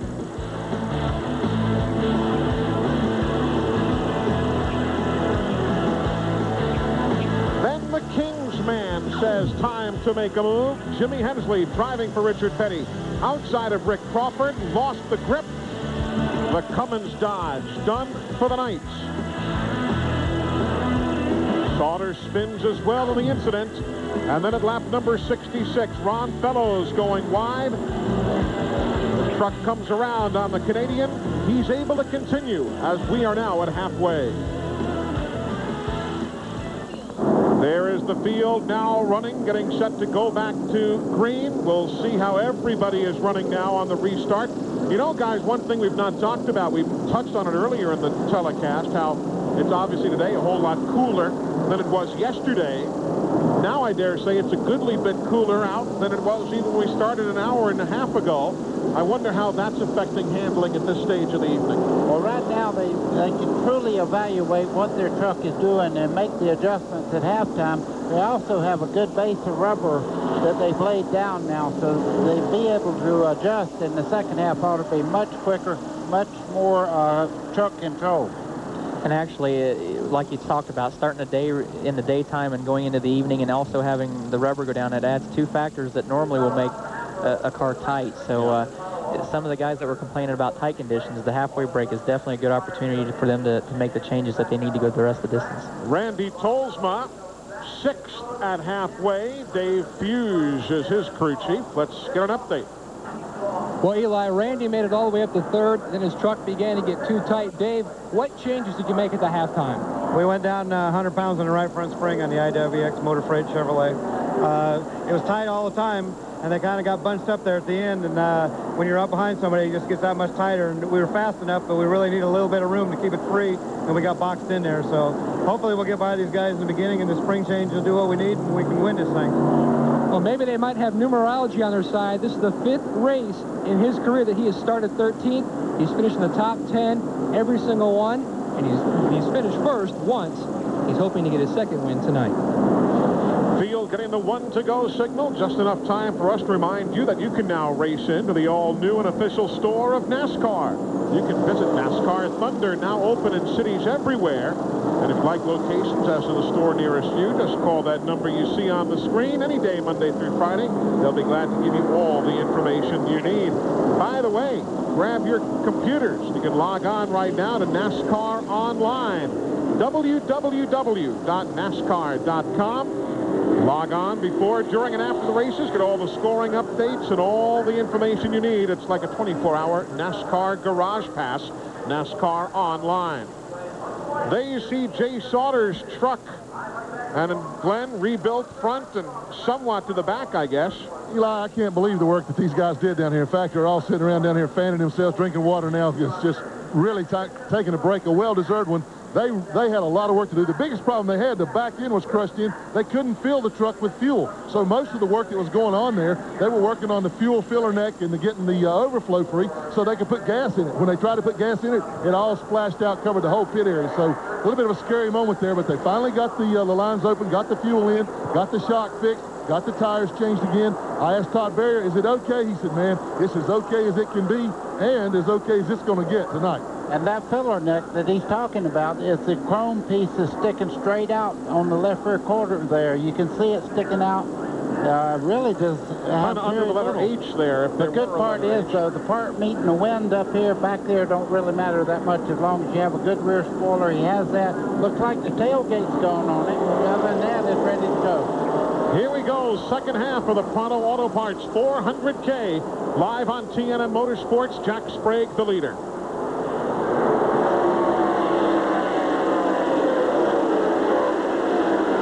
There's 7, Barry Bodine. He's still on the lead lap in 21st spot. Kind of dropped back from his great starting position, but nevertheless is still solidly on the lead lap. Going by Rob Morgan, he was that white 57 truck you saw there, the road racing ace. And there's Sprague. And there's Andy Houston also in second place. He's closed it up about 8 truck lengths. Wayne Anderson is doing a great job in the 84 there. The red truck in the middle of the 2 trucks there and the lead frame there.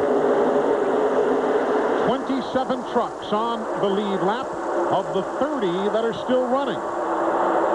Rush, McDonald, Hensley, Wilson, Refner, Walters, Bliss, and Said are in the garage. I think what you're seeing here with Randy Tolsma is after a spring change like that, you're not going to go carry the car down in the corner like you would right before the break and with a different spring package. He's probably just feeling the truck out right now. He knows he's got fresh tires, which is going to make the truck turn better, but the spring change, he doesn't know exactly how much effect that's going to have, so he's probably going to take a couple laps, and he may not be up to optimum speed yet, just till he knows exactly what that truck's going to do. Oh, there goes Anderson, just kicked wide just a bit, but he saves it. Now you look back in the middle of the field, 22nd, 23rd position on your screen right now. There you see that black truck in the middle, the 7, that's Barry Bodine. He's got Rick Corelli behind him in the 6. The 55, Dennis Setzer.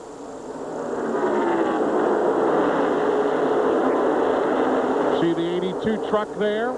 That's Kenny Allen. Barry Bodine surprised a lot of folks with his great qualifying effort. Good, talented young driver in his 4th race of the year. Again, going by Rob Morgan. 31, Tony Roper. Have not talked much about him here this evening. There's Tony right behind Dennis Setzer. Got a good deal of tape on the left front corner there from a previous accident. Got in the back of a truck apparently and has some nose damage, but the tape seems to be holding up. Talk about the NASCAR Winston Racing Series. You got Dennis Setzer, a graduate, Andy Houston, a graduate. Tony Roper has run at the I-70 Speedway in Odessa, Missouri in the Winston Racing Series. There's short tracks all across the country. Even Corelli running at the Colorado National Speedway in Erie, Colorado in his formative years. Tony Stewart, nothing like track time. I guess it doesn't matter where. Just got to get that seat time, don't you? Boy, I'm the first one that'll agree with you on that. Probably John Menard and Joe Gibbs will be the first ones to disagree, but, as many different types of cars as I drive, I think every time that I can get in a race car, I always seem to learn something. So track time, whether it be on a dirt track that's a quarter mile or a super speedway, as long as you're gaining knowledge, you're going to be a better race car driver. That's 8th place. Butch Miller on the left. Toby Porter in the middle. Right on the screen is Joe Ruttman. Here comes Stacy Compton, and 3 wide behind as Harvick in the 75 is inside of Anderson, and Mike Wallace in the 52 watching for the moment. Dave Rezendes in the 5 truck, the yellow one there on the bottom side. In And Jamie Skinner will be back in that truck, one assumes, in Bristol. But with this being a big high-speed track, totally reconfigured, Mike Skinner decided to have Dave Rezendes step in and give Jamie the night off. Little experience needed there, and here's Rezendes on the move.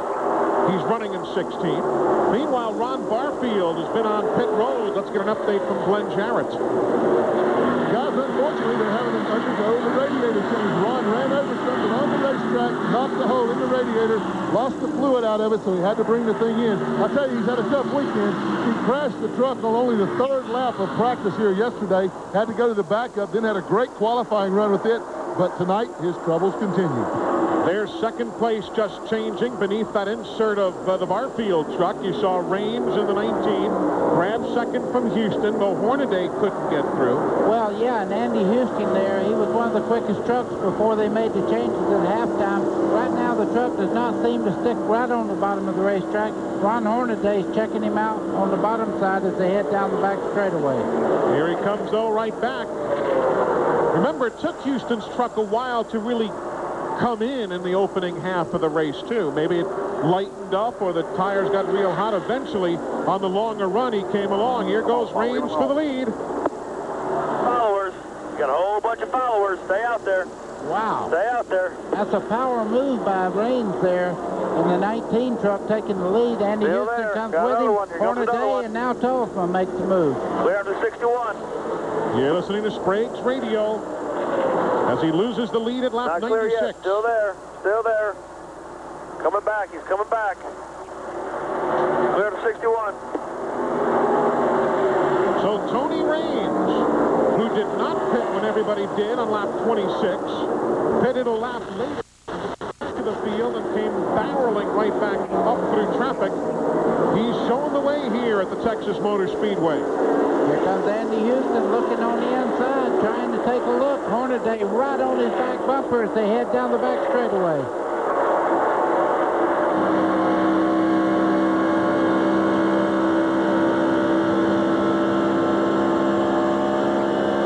Hornaday waiting and watching, and so's Houston, Glenn. He's not making a move right now. No, and buddy, you were talking about it did look like the truck would stay down a while ago. What the problem was, the 24 truck of Sprague was holding him up. He radioed in and told Rick Wren, his crew chief, I'm going to try him on the outside. He just got up a little too high, couldn't get as much grip. So now he's content to ride behind Raines just a little bit. He thinks he has the truck to go back by him, but he's going to wait until just the right moment to make that move. Well, he's going to have company when he makes that move, because Hornaday has definitely made an improvement on his truck, and Randy Tolfman seems to be very strong also. A brand new truck for Andy Stay Houston. with him for a minute, Andy. Stay with him. Stay with him. Oh, here we go. Andy Houston looking to the bottom side, down the back straightaway. Has drafting help down the back straightaway. Andy Houston takes the lead here at Texas. Brings Hornaday with him, lap number 98. Now be smooth and protect the bottom. Oh, protect the bottom he is. He turned right down. He had Hornaday looking him over. Andy Houston, great job there protecting that lead. No, don't look in the mirror. That's easier said than done. I know that. Yeah. Don't look in the mirror, he says. Glenn, looks like the test session they had at Charlotte must have paid off for this bunch. Oh, absolutely. This is the truck they built especially for here. That was the only time they've run it. But you know, a funny thing just happened. Kurt Rohrig, who owns the number 19 truck that Tony Raines drives, has just come down here and asked Rick Wren to tell Andy to run straight in line. They thought that they could pull away from the other two. And as Rick was agreeing with him and getting ready to tell Andy about it, Andy just put the pedal to the metal and drove by Raines, shuffled him to the back. Rohrig looked up at Wren and said, "What's up?" And Rick said, "Man, I don't know. I can't tell him what to do." You know, Raines looked like the truck to beat, and he's dropped out of this lead draft here. He got past just a second ago for the lead, and he's dropped a good distance from the leaders now. He's 1 6/10 seconds behind the leaders as Hornaday continues to try and pound right in the tire tracks of Houston. What can this do in all seriousness, Tony Stewart? You got a veteran pounding away at a rookie. How unnerving is that? Yeah, they say don't look in your mirror. How tough is that? Well, I guarantee you, I mean, everybody knows that Ron Hornaday is aggressive, and having him back there, and I guarantee you, he's not going to just stay right directly behind. He's going to move that truck around and try to disturb the air to wiggle him around a little bit. So it's probably the best advice he could give his drivers, not to look in the mirror right now. Don't you folks leave us. Lots of racing yet to come under the lights of the Texas Motor Speedway. We have caution. We'll tell you about it when we come back. CNN Motorsports live coverage of the NASCAR Craftsman Truck Series from the Texas Motor Speedway is being brought to you by Napa Auto Parts.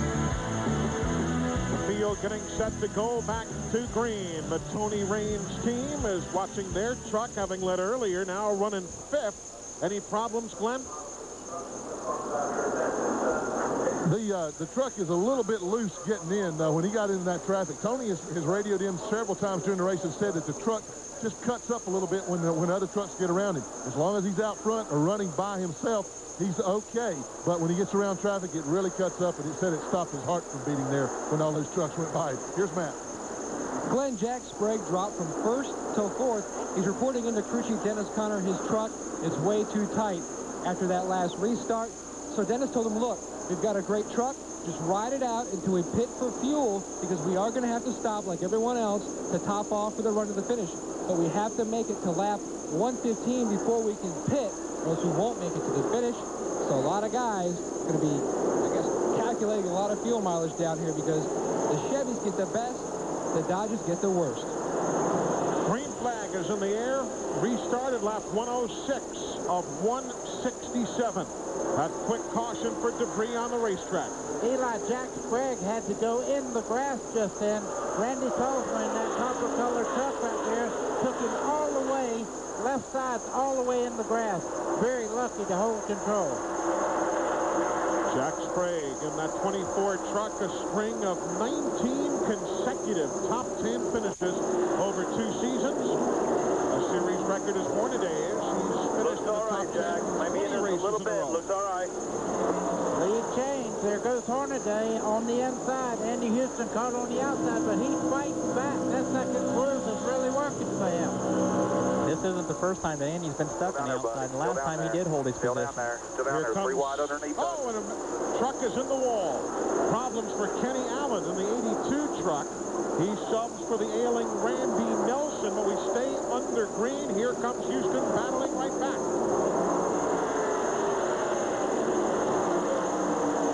A lot of folks thought there might have been a caution there. Some wowed down, others didn't. Here's Tolzma for the lead. Jack Sprague, he's fighting back very, very hard right now. You're right up under the back of his quarter panel as he hits down into turn 1. The Napa field summary across the top of the screen. At Napa, we keep America running. We saw Kenny Allen coming down the pit lane. We stay under green. Here's what happened to Allen moments ago in that 82 truck. Right there, the white and black machine. Barry Bodine. Yeah, a little assistance there. Well, that's what happened back in the middle of the field. Back up front, live again here at Texas. Randy Tolzma, Jack Sprague, Ron Hornaday, Andy Houston, Tim Raines, and then Greg Biffle, with whom we're riding in 6th. That's amazing that Biffle's running as well as he is. He had an accident right near the first of the race. They worked on the truck and got it back in running condition. You can see right now he's just behind Tony Raines and able to keep right up there. And Houston in 3rd just made a nice power move to the outside of Hornaday to grab the 3rd spot. Oh, that's not good. You could hear him back in the throttle, had to back out of it. The nose of the truck was pushing out a little bit. That's the only way you can make them turn is to back out just a little bit. Do your cars ever have to get off that throttle at all here? It looked like you're wide open all the way around, Tony Stewart. With the new surface, we can run wide open all the way around. The IRL has a 6-degree rear wing angle that we have to run with a 1-inch wicker, and you have to put enough wing in the front to match the aerodynamic downforce. And with all that downforce in the car, you don't have to do much lifting here. Now, when you get in traffic and we get 3 or 4 cars in front of us, it may disturb the air enough to where we may have to get out of the throttle or move around a little bit. Eli, speaking of traffic, we're going to have traffic in just a second. Look at this train of front runners we have right now. And every one of these trucks has led at some point of this race tonight. So this is going to be a great, great race. We're live on TNN Motorsports. The top dozen tied tightly together. Glad you're with us. We're back to Texas in a moment. Welcome back, everybody. This is the pass to the lead here at the Texas Motor Speedway. Jack Sprague swings to the outside of Randy Tolsma. So Jack Sprague is now again the leader here in the Pronto Auto Parts 400K. And that's probably the best thing that he could have done was he was complaining about a tight condition. And that's the best thing that could happen is he get in the lead and get some clean air to where he gets, fresh air on the nose. Here comes Andy Houston to take over second place. And you can see right now Tolsma's truck is not as good as it was when he was leading just a second ago. It looks to me like he's losing a little bit of straightaway speed. Biffle's catching him also. I wouldn't say this, but I thought I saw just a little smoke out of the truck just a second ago. And you see Tolsma just wiggle right there also? Looked like he clipped the apron, and that's what we were talking about earlier. We saw the truck get down there and it did the same thing. While you were away, Barry Bodine on pit road for service. Then a stop-and-go penalty for excessive speed leaving the pit lane. Here's Tony Raines. The reason we're looking at the 6th place runner is he got sideways moments ago as well. Watch this. Biffle, who is outside. Oh, I know what happened there. Biffle went to the outside, and that took a little bit of the air off the back part of that other truck there. And you could just tell that Tony Raines was in extreme trouble in the middle of those two trucks. Especially if he was tight. If he was tight in the corner and he had just a little bit extra wheel wound into it, and then you take the air off, it's definitely going to make the nose cut down to the apron. There you see the scoring rundown across the top of the screen as Raines goes by Tolsma, continuing to drop back as Tolsma. MCI with NASCAR timing and scoring there, showing Tolsma dropping back to 5th, and Crawford's closing in from the rear also. Eli, the bad part is everybody is passing him down the straightaway. As you can see, Rick Crawford going by down the back straightaway. Tolsma's truck is definitely off the pace. As you like to say, you got a handle on the straightaways. Got to have that power to get the job done. Crawford in the 14 will try and go by. Hornaday's there as well in that blue and yellow Napa truck. Ow! Mighty close. Rubbing there. You can see just minor contact there. Rick Crawford on the outside. A little bit quicker. Tolsma, though, is really trying to hang on at the moment. Crawford wants to run well here tonight, always wants to run well, but his sponsor, the Circle Bar Motel and RV Center, they're from Ozona, Texas, which is what, halfway between Houston and El Paso, but he wants to do well here in the Lone Star State. Great run for Toby Porter also there in the 17 truck. Joe Ruttman in the 99 behind him. They're 7th and 8th.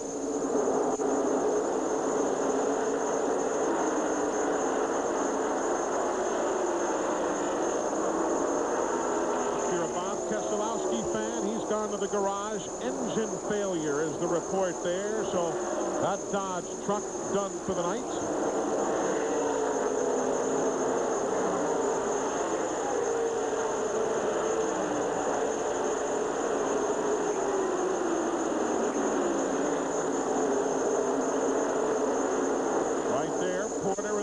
He's 7th. Ruttman is 8th. She's 6th and 5th, just ahead of them. Hornaday and Crawford. Up front, in traffic, closing in on Lance Norrick is the leader, Sprague. And look at Biffle right now is able to go anywhere, making passes on the outside, inside. The 50 truck there running along in 3rd place right now. Extremely strong. We're riding with him. Remember, he was involved in that lap 3 accident off turn number 2. Look how the rookies are doing. Though Anderson has fallen back a bit, the front 2 in points are 2nd and 3rd on the racetrack right now. I got news for you. These trucks are holding him up right now. You hear him have to check up 2 times there. Very, very fast in the corners in the 50 truck. Kind of reminds you of Dale Earnhardt Jr. last week, and it's over spinning and winning on Saturday. And he's some special. I tell you what, every time I see that kid run, I go, I tell you what, the old saying, the apple does not roll far from the tree, applies to that.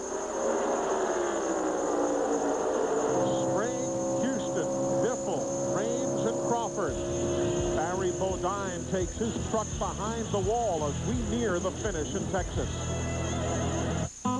We are back with Jack Sprague leading. Greg Biffle right behind goes around Andy Houston with Dennis Setzer acting as the pick there in the 55 truck and a swap there for second spot. Showing a lot of racing savvy. I know he does not have any Maiden Speedway experience to speak of. Biffle is showing me he has a lot of racing talent, period.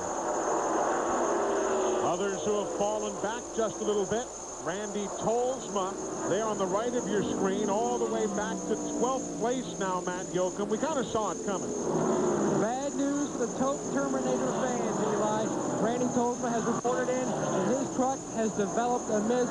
He switched to the backup ignition box, and still the truck is missing. Now they're hoping for a caution. They have another box standing by, but it looks like at this juncture, it could be a long night for Randy Tolsma. Glenn Jarrett? Well, Matt, remember at the halftime we were talking about all the work they did on the 3 truck of Jay Sauter, and Buddy, you were quick to point out that, hey, he still had the rear spoiler, and that's what he needed to race. Well, guess what? He doesn't have it anymore. Part of it's broken away, so NASCAR has come down, told the crew chief Todd Barrier to bring him in. So Jay Sauter's long night just got a little longer. Jay now back in 23rd position. Tough break there for Sauter, running very well early, but got caught up in a number of accidents. Eli, his big problem right now is he's got nothing to hook to. Everything's gone back there, so the spoiler's just hanging on to the right-hand side of the back of the tailgate there. He has nothing to hook to. So Sauter's problems continue. Up front, though, it is Jack Sprague now with some clear sailing. That's a 4/10 of a second advantage over rookie Greg Biffle and rookie Andy Houston. We're live on TNN Motorsports. We are under caution. Greg Biffle now the race leader. Jack Sprague came shooting off turn number 4. And here's what happened no more than 25 seconds ago. Watch the leader Sprague. Running up on lap traffic there. Starts to turn. Biffle, I think, got in just to the back. Look at the truck get off the ground there. Watch it jump again in just a second right here. I tell you what, that was as close to turning over as you'll ever see a truck go. That looks like Mickey Thompson Off-Road Series. Right here. It's flying right there. Now the flap does come up. I didn't see that the first time. Oh, wow. You could see the sparks where it bottomed out across that little racetrack there that they have on the front stretch here. Wow. That's Walker Effins off-road kind of stuff. You're right, high desert racing. And watch this here. Back through traffic for the moment. Everybody avoids. Eli, that deserves another look. I'm going to tell you what. That was a wild ride. So they were closing in on Rob Morgan, the road racer. He was in that other white truck with the blue stripe. Then you had Biffle closing in from the rear flank, who is now the race leader.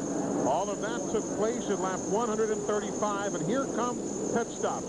Remember, they can't make it on fuel. Everybody has to make a stop. 18 trucks on the lead lap. That is Biffle, the leader. Let's go down towards Glenn Jarrett. Hold it over. He's waiting for Andy Houston to come in. Whoa, Andy's flying through his pit stop. They got to push him back. This is going to hurt him. They're going to put fuel in it. He has been tight and then loose coming off. So they're going to lower the air pressure in the left front, and they're going to raise the truck bar. Try to help him coming off the corner. You can hear him yelling at him. Go, go, go, go, go. He just misses Pronto when he comes in. Here's Matt. Jack Sprague gets his pit box. There is some body damage to the 24 truck. The front valance in the left front corner is bent in. Also, right behind the left rear tire, the fender has been pulled away a little bit. Randy Atkins puts in the first can of gas to top it off. Jackson really wasn't sure what happened. Biffle said he thought the 24 truck had started to get loose. Checked up, he wasn't sure. Maybe he might have had a flat.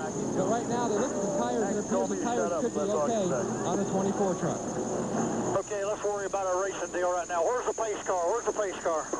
Pace car is 3/4 down the back straightaway. Got plenty of time. Listening to Dennis Connors, the crew chief on that 24 truck. Watch Andy Houston now coming out of pit road there, middle of the screen. And here comes Ruttman. To the grass, please. Wow, I'm going to tell you what. Joe Ruttman did a good job of missing everybody there. So there's Joe Ruttman, who came back out in third. And they're still working on Sprague's truck. Let's go back to Matt Yoakum. Eli, they were going to change the left side tires. Dennis Conner said no, they're putting the mud tires back on. They're trying to beat the big truck back around. Sprague is down and away. Gotta go back in and get your left sides. Here, Dennis Conner saying another pit stop is in the offing. Don't bring it across the wall. Don't bring it across. I tell you what, I have to think that truck has more damage than just what you can see. You can see the front valence is torn in 2 places on the front of that truck. But there was a lot of contact as he was jumping there. And when he crossed the paved part of that inner track there on the front straightaway, you could see the sparks fly. It had to hurt something. That smoke you're seeing is from that truck, Randy Tolzman. We told you the engine was going sour, and apparently it's getting a whole heck of a lot worse now. Eli, I saw that 25 laps ago. I could see smoke coming out of the truck as he entered the corner. They can change all the electrical boxes they want on that. Yeah. It's not going to make that problem go away. Let's go back again and see what triggered this whole thing again with Sprague. Remember, they were closing in on Rob Morgan, that white and blue truck. Biffle right behind him. And really tough to tell if Jack had to back out and Biffle touched him or what the deal was. But certainly Rob Morgan was the other truck there, seemingly minding his business. Well, he was just holding his line there, but when you're leading the race and you're coming up on lap traffic like that, you have very little time to make up your mind. If you check up a little bit, somebody just barely touched you, so that sets you right off like Sprague then. I think he was just touched by Biffle just a little bit. And it's a tough situation because you're sitting there trying to not break your momentum, and at the same time, you know that if you do have to lift it off, then the trucks that are second and third behind you, they're going to get a run off the corner, and both are going to buy you. Track cleanup continues. We will break away and continue with more. Closing in on the finish. Just 29 laps to go here in Texas. Sports live coverage of the Pronto Auto Parts 400K is being brought to you by Eagle One A to Z Wheel Cleaner. Spray on, hose off, towel dry. Easy as 1, 2, 3.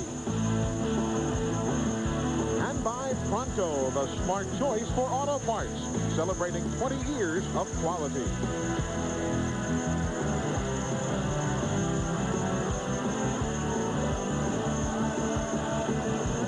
Back with you here at the Texas Motor Speedway, still under caution, a chance for us to look back at other doings in the world of racing. Check it out. It's time now for the Auto Week in Racing. Last Sunday here on TNN Motorsports, you saw Jeff Gordon lead 375 of the 400 laps at Dover Downs. But a late race pit stop for fuel handed the lead to Dale Jarrett. And Jarrett, of the number 88 Taurus, went on to post his 17th career victory in NASCAR Winston Cup racing.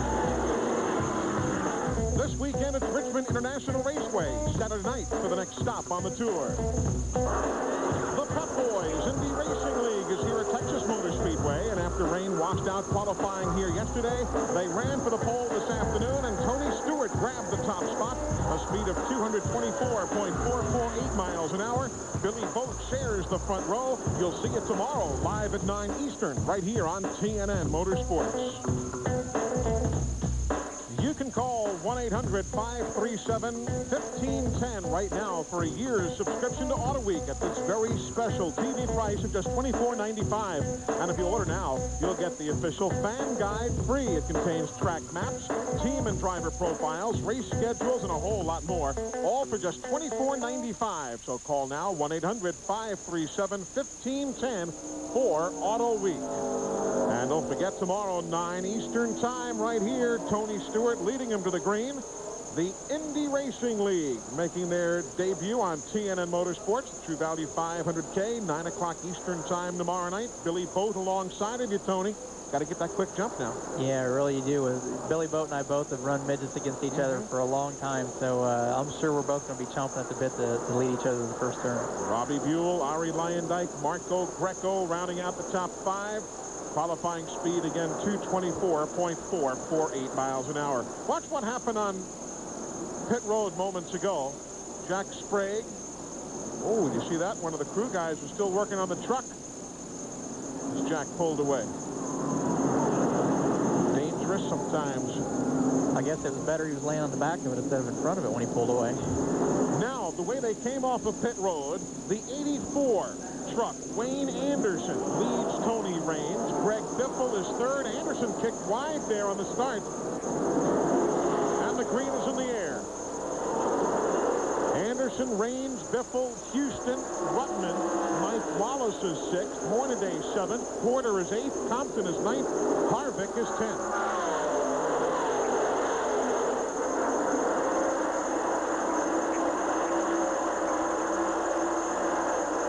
Anderson on the left, Raines on the right. Wayne Anderson, the son of Florida short track legend Dick Anderson. But here comes Raines. They bump.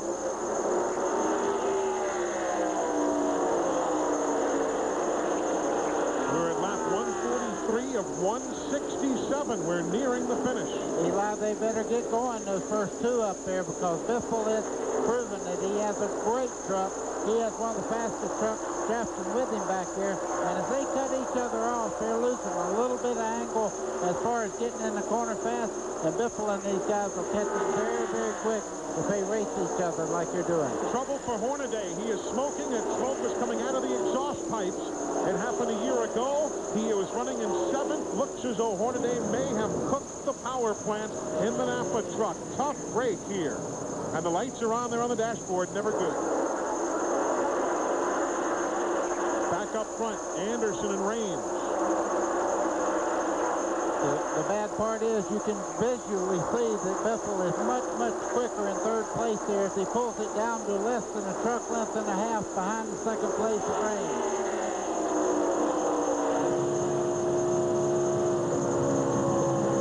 Greg Biffle in third.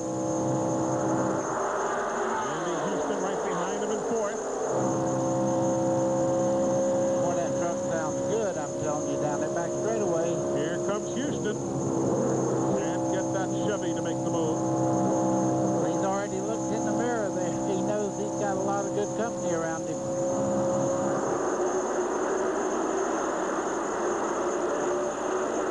Raines for the lead if he can get there, but he can't.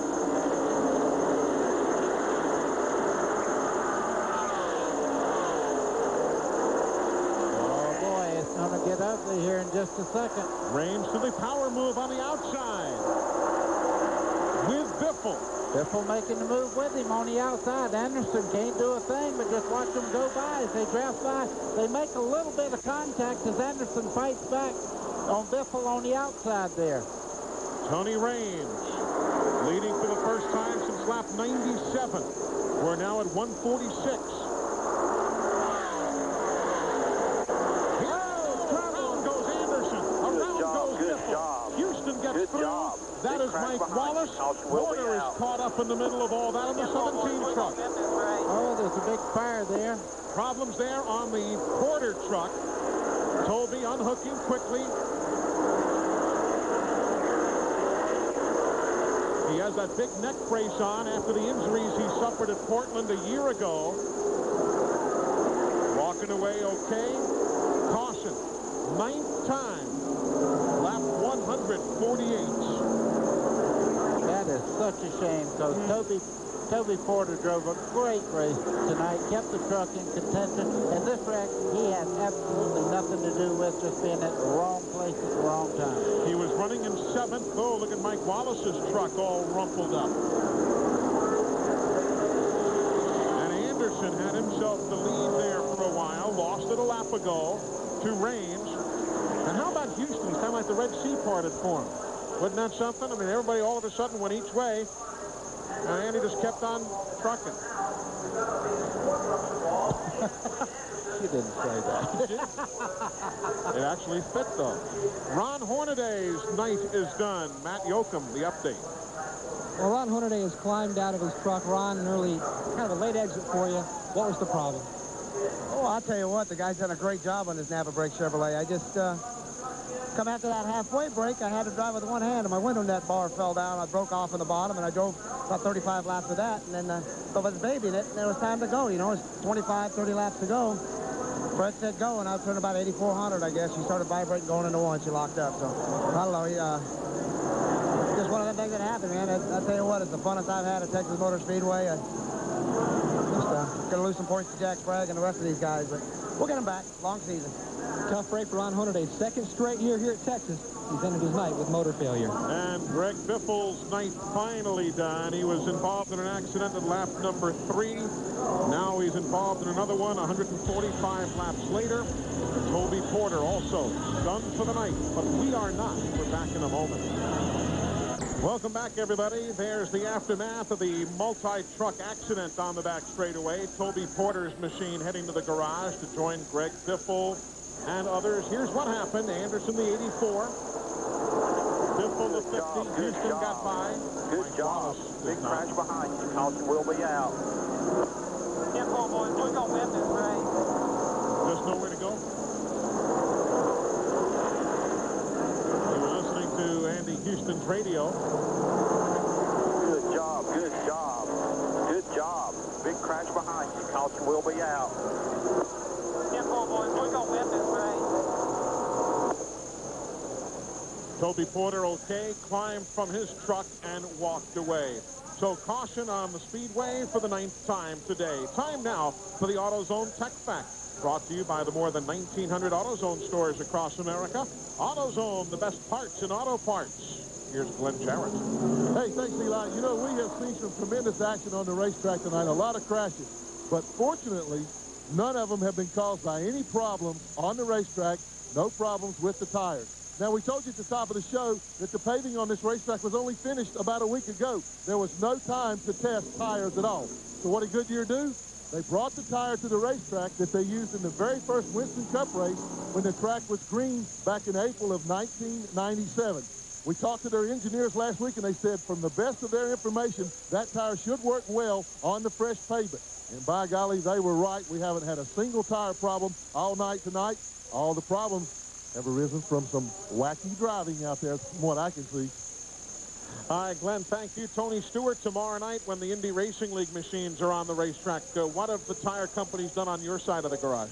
Actually, I'm with Firestone on the IRL side, and we basically brought the same tire that we ran here last year, because when we came here, there'd only been one race on the racetrack, and the trucks ran with us last year, so we figured that the best option for us was to bring the same tire that we ran last year, and we had great success with that. And again, the True Value 500K with Tony Stewart on the pole. Tomorrow at 9 p.m. Eastern Time, right here on TNN Motorsports. We're back with more NASCAR in a moment. Industries is the official motorhome of TNN. Stop by your local Winnebago or Itasca dealer now and see the new models available. For more information on the Winnebago Motorsports team, give them a call at 1-800-643-4892, extension 2. That is the race leader, Tony Raines. Took over the top spot at lap number 147. Earlier in the night, Idaho's Randy Tolsma led for a number of laps, but now he's watching the finish from the garage. Matt Yoakum is with him. Eli, 4 previous times, Randy Tolsma started 13th. He finished inside the top 10. I think you've ruined your average tonight. What put you out? We just had a motor-related problem. Truck was absolutely fantastic. You commonly hear that when a driver gets out of a race, but we've kind of proved it out there leading. Anytime you pull away from that number 24 Chevrolet, you're awfully tough. IWX Motor Freight Chevrolet was fantastic. Dave Hughes made a great change at halfway. We made wholesale changes at halfway. We were too tight until then. It was phenomenal to drive.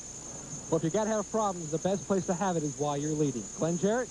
Hey, thanks, Matt. I've caught up with Greg Biffle. Greg, a tremendous run going there. Had a very good chance to win this race. Now you're in the garage area parked with a crashed truck. What happened out there? Well, it's I don't know. It's just the 84 car and I got together, 84 truck. You know, it was unintentional contact. You know, it was probably, you know, we're both rookies. We're out there going in the speedway, but you know, it just took the air off his nose, I'm sure, coming up off of 2, you know, and we're running 175 miles an hour, and he just pushed up into my door and turned me, and you know, going this fast, there's just no saving it. You know, I tried to get a hold of it, but it's just no saving it. You know, it was unintentional. I'm sure he didn't mean to get up into me. You know, I feel so bad for the crew guys. You know, they work so hard every week and dig, and this was our first win, I think, here tonight. You know, I mean, we were running so good, and I think we were better than the 19 truck. But, you know, I feel bad, you know, and the Granger team is just, you know, we're leading last week, broke a transmission, and this tonight, you know, we just pick up pieces back up every week and go to the next event. But, you know, Granger's been great to us, and Roush Racing is this awesome organization and great, you know, great power. Motors got great power down the straightaways, you know, but I don't know. I just feel bad. We were both wrecked in the garage, you know. You can hear the disappointment in his voice, and it's very well deserved because he did have a truck indeed capable of winning this race. Now he's got to work hard just to get it back on the tow truck. There are some torn up race trucks down here, guys. I walked through the garage area. I have never seen a place littered with so many torn up race trucks as I have here tonight. Only we can sympathize with a guy like Greg Biffle, man. He's knocking on the door of that first big win. Yeah, absolutely. I kind of feel a little bit of the same way with the Busch Series car that I run for Joe Gibbs. It's a situation where you work really hard and you get so close, but at the same time, I mean, getting close, it's kind of like horseshoes and hand grenades. Close doesn't count, but at the same time, I mean, it's encouraging. I mean, he should feel good about the way he ran tonight, and you know, there's going to be other nights just like it. He's just got to be a little bit patient. Definitely so. Still under caution. A lot of cleanup on the back straightaway after this multi-truck accident. Chance for us to remind you that AC Delco, Clint Black, and TNN are giving away, that's right, giving away a beautiful Chevy truck. It is a vintage 1972 Cheyenne pickup truck worth $25,000. It's autographed by Clint Black. And for your chance to win, just send your name, address, and phone number to the address you see there on the screen, or you can enter online at country.com. And on Thursday, the 18th of June, one lucky viewer receiving the keys to that AC Delco Chevy truck from Clint Black. They'll give that away on Primetime Country. Just send the entries to AC Delco, Clint Black, nothing but the taillight sweepstakes. TNN Station, Post Office Box 3542, Southbury, Connecticut, 06488. Or again, enter online at country.com. That'd be a nice addition to the old garage, wouldn't it? That's a beauty. That's the good view that Tony Range has right now. It's a beauty. Andy Houston behind him. Joe Ruttman in the 99 truck. Got the win last week at Watkins Glen. The field will get the 1-to-go signal when they come by. Hey, Stacy Compton all of a sudden with attrition helping a little bit, but he's been solidly in the top 10 or 11. He's now in 4th. Kevin Harvick in 5th. Dave Rezendes has the Lumar truck in 6th. Super run for him. Got to make Dave feel good. Began the year with Tom Gloy's team, was released, and now looks for a full-time ride. And by the way, Glory still doesn't quite know exactly what the future is going to hold for their truck. He told me yesterday they're going to, obviously Dennis Setzer in the truck here this evening, and they're running 15th. They're going to test a few more guys at Greenville Pickens Speedway in South Carolina on Tuesday, and then eventually settle on somebody. Well, I tell you, Dennis Setzer's a good race car driver. Bill Elliott's very high on his abilities. He uses him as a test driver on Talladega, Daytona, and everywhere else. So I think they might start looking at the guy they have in the truck tonight to drive for them. I think he has a tremendous amount of ability. We'll all find out together as we get set for the start. The 51, Tammy Jo Kirk, you saw her there to the inside of the race leader. She is the first truck a lap down in 14. 13 trucks still on the lead lap. We're at 154 of 167, only 13 laps remaining. Who do you like now? I'll tell you, Houston Stout, you wonder if Range has been holding something back. Boy, I tell you what, you're not looking very far back in the field. Joe Ruttman, one of the best super speedway drivers in the whole field, sitting there in 3rd spot. But you know what? You can never tell until they get back under green who really has the upper hand. I think Andy Houston, throughout the night, has had the better truck. Tony Range has a little bit of problems when they get right up under his truck. Glenn, does Rick Wren think they have something for him? Well, they do, and he's been talking to Andy all during this caution, trying to calm him down and to remind him that they only want to race the 19 truck. If they can, they want to try to get away and then settle this thing in the closing laps. But he definitely does not want to let anybody else into the fray other than he and Tony Range. Well, let's see what happens here. Ruttman, you're right, but he could well be the wild card here. Now 3rd in points by virtue of his win at Watkins Glen last weekend. Green is in the air. They they talked to him the right way. Andy Houston got a great jump. He and Raines both moved off about 6 or 7 truck lengths ahead of Rutland. I'm not sure you can really wait at this stage of the race. With only 12 laps to go now, you can't afford to take too much time to break away from that third-place truck. If you've got it, you better show it right now. Ford and Chevrolet. Raines and Houston. They got away from Rutman by 0.6 of a second in third.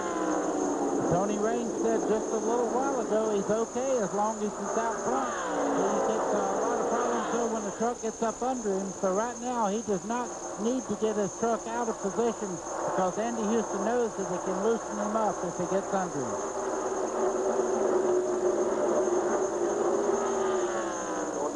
Good job.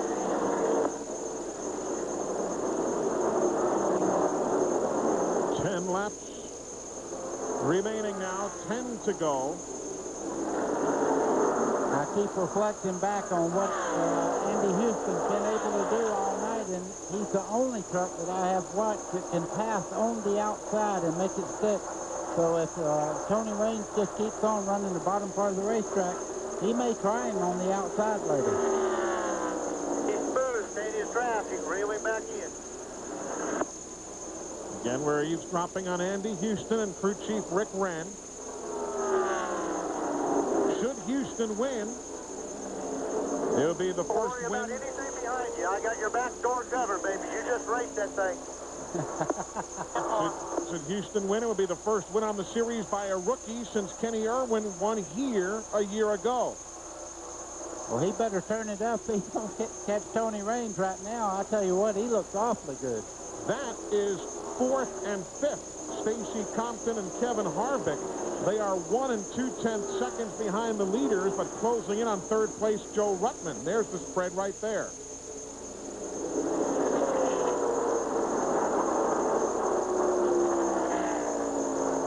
Then behind them, you've got Ron Fellows, Dave Rezendes, Rick Corelli, Sprague, and Wallace.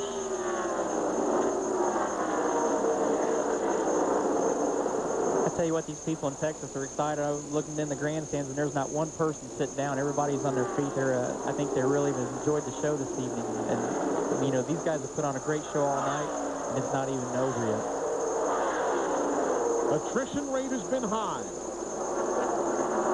Only 20 trucks still running of the 38 starters. But the ones that are running are, as Tony Stewart says, putting on a whale of a battle. That's 3rd, 4th, and 5th. It'll be 5 laps to go next time by.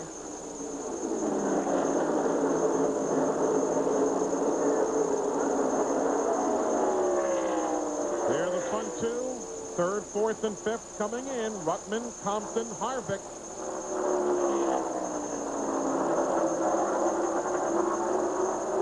When they get to the stripe, it'll be 5 laps to go. It's showtime now. They don't have time to play around like you said just a second ago. I believe that Kevin Harvick there in the 75 truck has a good truck. He moves up on him, but he can't get the angle to get off the corner very well, and he can't make the move there on Stacy Compton in 86. Glenn, looks like Andy Houston might have lost the draft on Raines.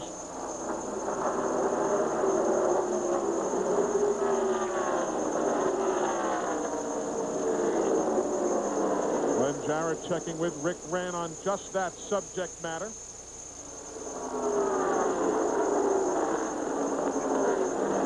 Remember, should there be a late caution flag here, this race will not end under yellow.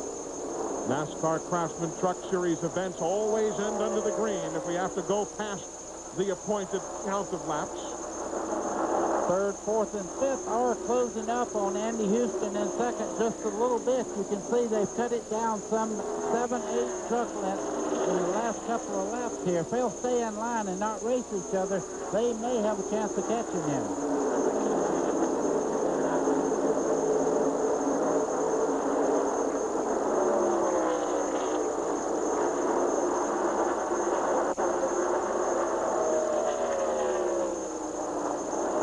major spread, first through fifth. From Raines back to Harvick, 1 3/10 seconds. Eli, there's a lap truck that's going to come into play just in front of our lead trucks now. You see them heading down in turn 1. These guys are racing like crazy right here for 3rd, 4th, and 5th. But there's that lap traffic as Raines comes off the corner. He didn't have the angle. Houston closes right up on his back bumper there. Bob Morgan got out of the way and let everybody go by. If he had got out of the draft, he's no longer out of it. He's less than a truck length behind our leader right now. Coming to the white. Coming to the white. White flag is in the air. Chris Morgan displays the white. 1.5 miles to settle it.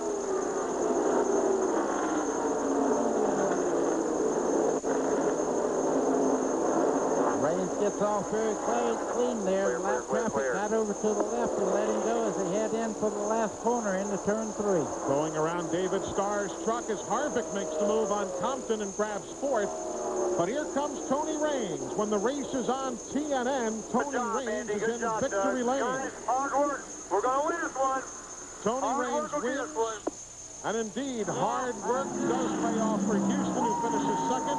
But Kurt Rohrig and the fellas are heading back to victory lane in the home state of their sponsor. Let's head on down to Matt Yoakum and check in with a very happy group of folks down in the Pennzoil Village. An excited bunch of guys. Scott Treckler, congratulations, a great win. Can't hear you. Congratulations, a great win. Thank you all. Tony did a great job, and everybody did. Michael set up a great truck this weekend, and we knew we were good. We didn't qualify very good, but we knew we had a good piece for the race. Well, congratulations, a great run by the Pennzoil guys and Kurt Rohrig. And our congratulations to the winners of the Plastic Coat Winning Finish Award here this evening. Let her rip, Tony. You're the winner in Texas. We're back and going to victory lane in a moment. Speedway, Tony Raines all smiles in the General Motors victory lane, brought to you by Chevy Trucks, the most dependable, longest lasting truck on the road. Down to victory lane we go. And Tony Raines once again. Hey man, you got something about these races on TNN, aren't you? Don't you? Congratulations. I tell you what, this is awesome. You know, something about the bank tracks I like, and we had a great truck in last night's practice, and fuel mileage wasn't that great. You know, we got back in the pack, and I kind of got concerned, and the crew kept me pumped up, and I tell you, this is really neat. Last year we ran well here and we broke, and I like Texas, so this is a big state, big racetrack, and it pays a lot of money. This is great. Well, he did get a big paycheck tonight. We're going to let him celebrate. Congratulations again, Tony. Here's Matt. Well, I'll tell you what a great run tonight for Rick Renton and the guys, the Addington Racing guys, Andy Houston. A great run, his best career finish tonight. He had a great run going at Homestead here on TNN, then a pit road miscue. Tonight, he comes home in second place. A great run. A great run tonight for you, Andy. Thank you. I appreciate it. It really was. You know, Tony, he had me beat there a little bit towards the end of the race. But, you know, we hung in there all night, and it was a good run for Mike Addington and Chevrolet and everybody. We was up front all night, and we'll get us one before it's all over. I'll tell you what, this truck is unsponsored, but I bet it won't be for long, Eli. I wouldn't think so at all. Our Mopar high performer of the event is Joe Ruttman. The Exide team started 31st. They came all the way up to finish in 3rd. So our congratulations to Joe Ruttman and the folks who want to salute him. The Mopar Chrysler Corporation parts, Chrysler, Plymouth, Dodge, Jeep, and Eagle dealers who sell and install those parts all across the country. Let us check on the full rundown for you and see how your favorite driver did. A lot of young names right up there at the top of the list. Super effort for Ron Fellows, even with that spin of his. Came home to finish in 7th. The attrition rate was high, though. Only 19 trucks running of the 38 starters. Tony Stewart, we wish you the very, very best here tomorrow night, 9 o'clock Eastern Time. The True Value 500K. Do a good job. We'll try to do the best we can for you. He'll be starting on the pole, a speed of 224.448 miles an hour. There you see the full 38 truck rundown. Pretty good racing tonight, Buddy Baker. I think, you know, every time I think about the trucks, I say, what are they doing on Major Speedway? They belong here. It's a good show. I'm Eli Gold for Buddy Baker, Tony Stewart, Glenn Jarrett, and Matt Yoakum. Thanking you so much for joining us here at the Texas Motor Speedway. Dallas, appropriately enough, is coming up next. And don't forget tomorrow night, 9 Eastern, more racing from here at Texas, the Pep Boys IRL Series. Have a good night. So long from Texas.